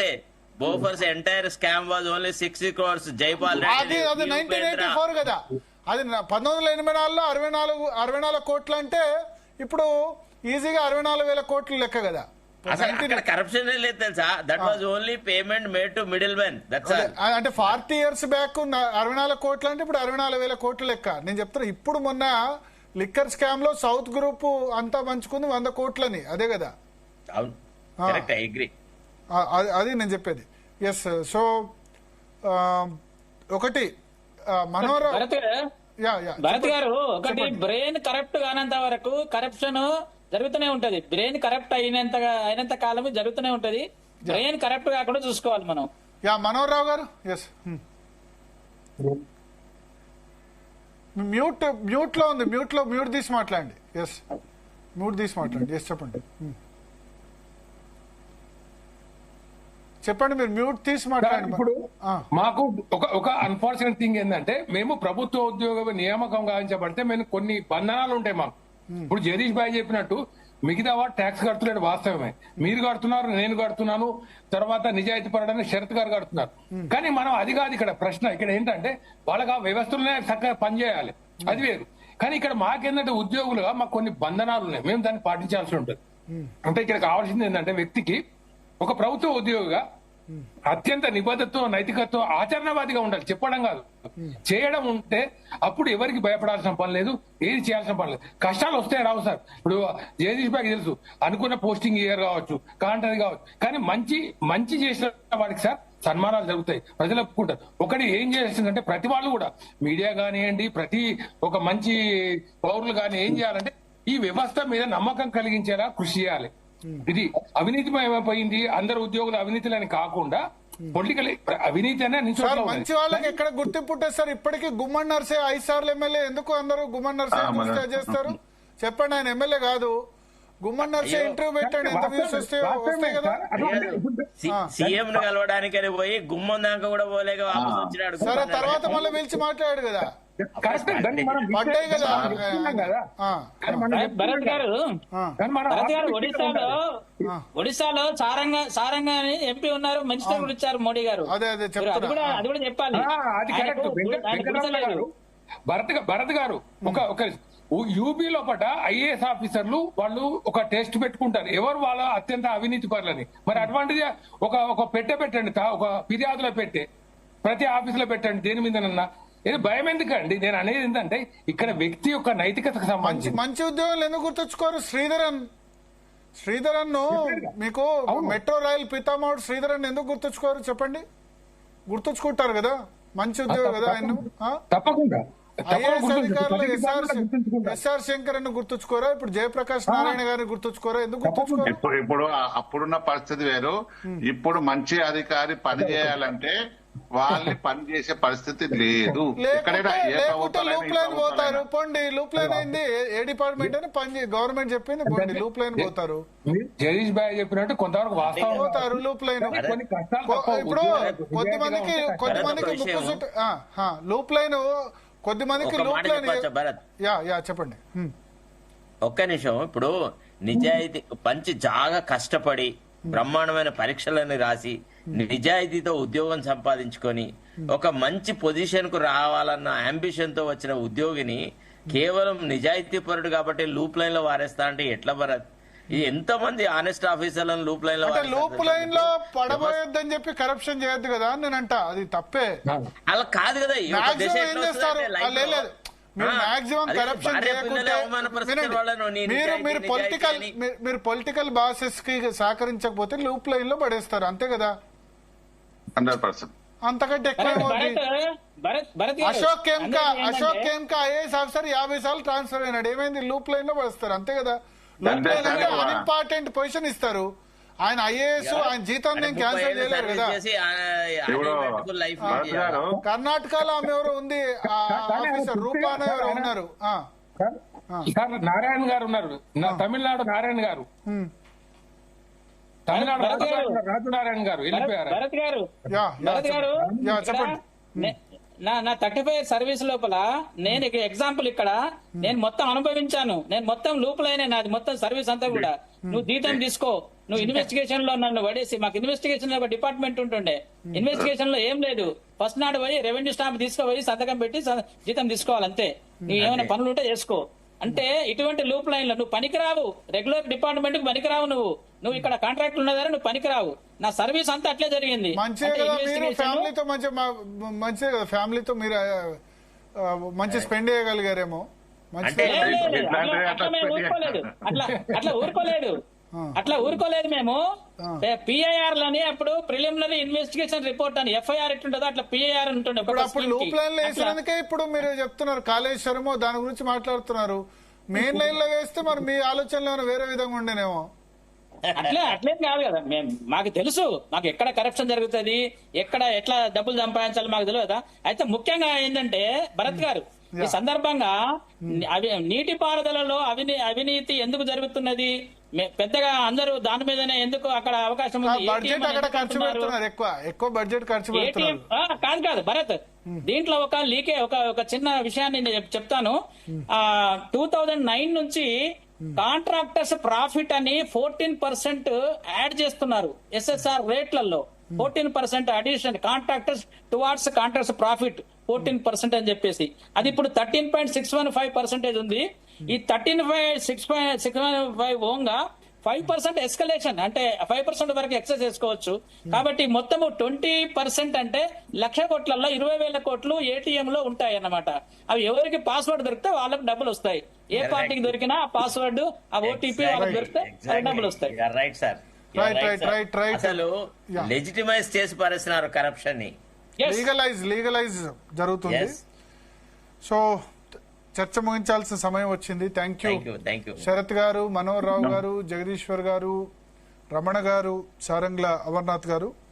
మొత్తానికి 2-3 ప్రతిపాదనలు. ఒకటి ఏంటంటే ఆదాయానికి మించిన ఆస్తుల కేసులు, అన్ని ఏసీబీ కేసులను ఆదాయానికి మించిన ఆస్తుల కేసులు అట్లీస్ట్ 30-40 crores మార్కెట్ వాల్యూ కంటే ఎక్కువ ఉన్న కేసుల్లో ఈడీ లాగా prevention of money laundering act PMLA ప్రకారం నేరం తాను చేయలేదని నిరూపించుకోవాల్సిన బాధ్యత ఆ వ్యక్తిది. అట్లాంటి ప్రొవిజన్స్ తీసుకొస్తే తప్ప ఇటువంటి కేసులు ఆగవు. ఎస్పెషల్లీ 100 కోట్ల రూపాయలు ఒకే వ్యక్తులు ప్రభుత్వ ఉద్యోగులు గనక వెళ్తే గనక సమాజంలో అన్రెస్ట్ వచ్చే అవకాశం ఉంది. ఆల్రెడీ ప్రభుత్వ ఉద్యోగుల మీద సమాజంలో ఈర్ష, అసూయ, ద్వేషం ఇటువంటివన్నీ కూడా వచ్చాయి. అందరు ప్రభుత్వ ఉద్యోగులు లంచగొండ్లని ఎవరు అన్నారు? అలాగే అన్ని డిపార్ట్మెంట్లు సచ్చీలం అన్నారు. డిపార్ట్మెంట్లో ఉన్న వాళ్ళంతా అది కాదు, బట్ కొన్ని డిపార్ట్మెంట్స్ ఏవైతే ఉన్నాయో కరప్షన్ పేరున్న డిపార్ట్మెంట్స్, వాటి మీద స్పెషల్ కాన్సన్ట్రేట్ చేయాల్సిన అవసరం ఉంది. అట్లాగే ఈ రాజకీయ పార్టీలు కూడా వాళ్ళకు అనుకూలంగా పనిచేసిన ఆఫీసర్స్ మీద ఒక విధంగా, అనుకూలంగా పనిచేయని ఆఫీసర్స్ ఒక విధంగా. బీఆర్ఎస్ టైంలో వాళ్లతో క్లోజ్గా ఉన్న ఆఫీసర్స్ కాంగ్రెస్ టార్గెట్ చేస్తుంది, కాంగ్రెస్ టైంలో క్లోజ్గా ఉన్న ఆఫీసర్స్ని బీఆర్ఎస్ టార్గెట్ చేస్తుంది.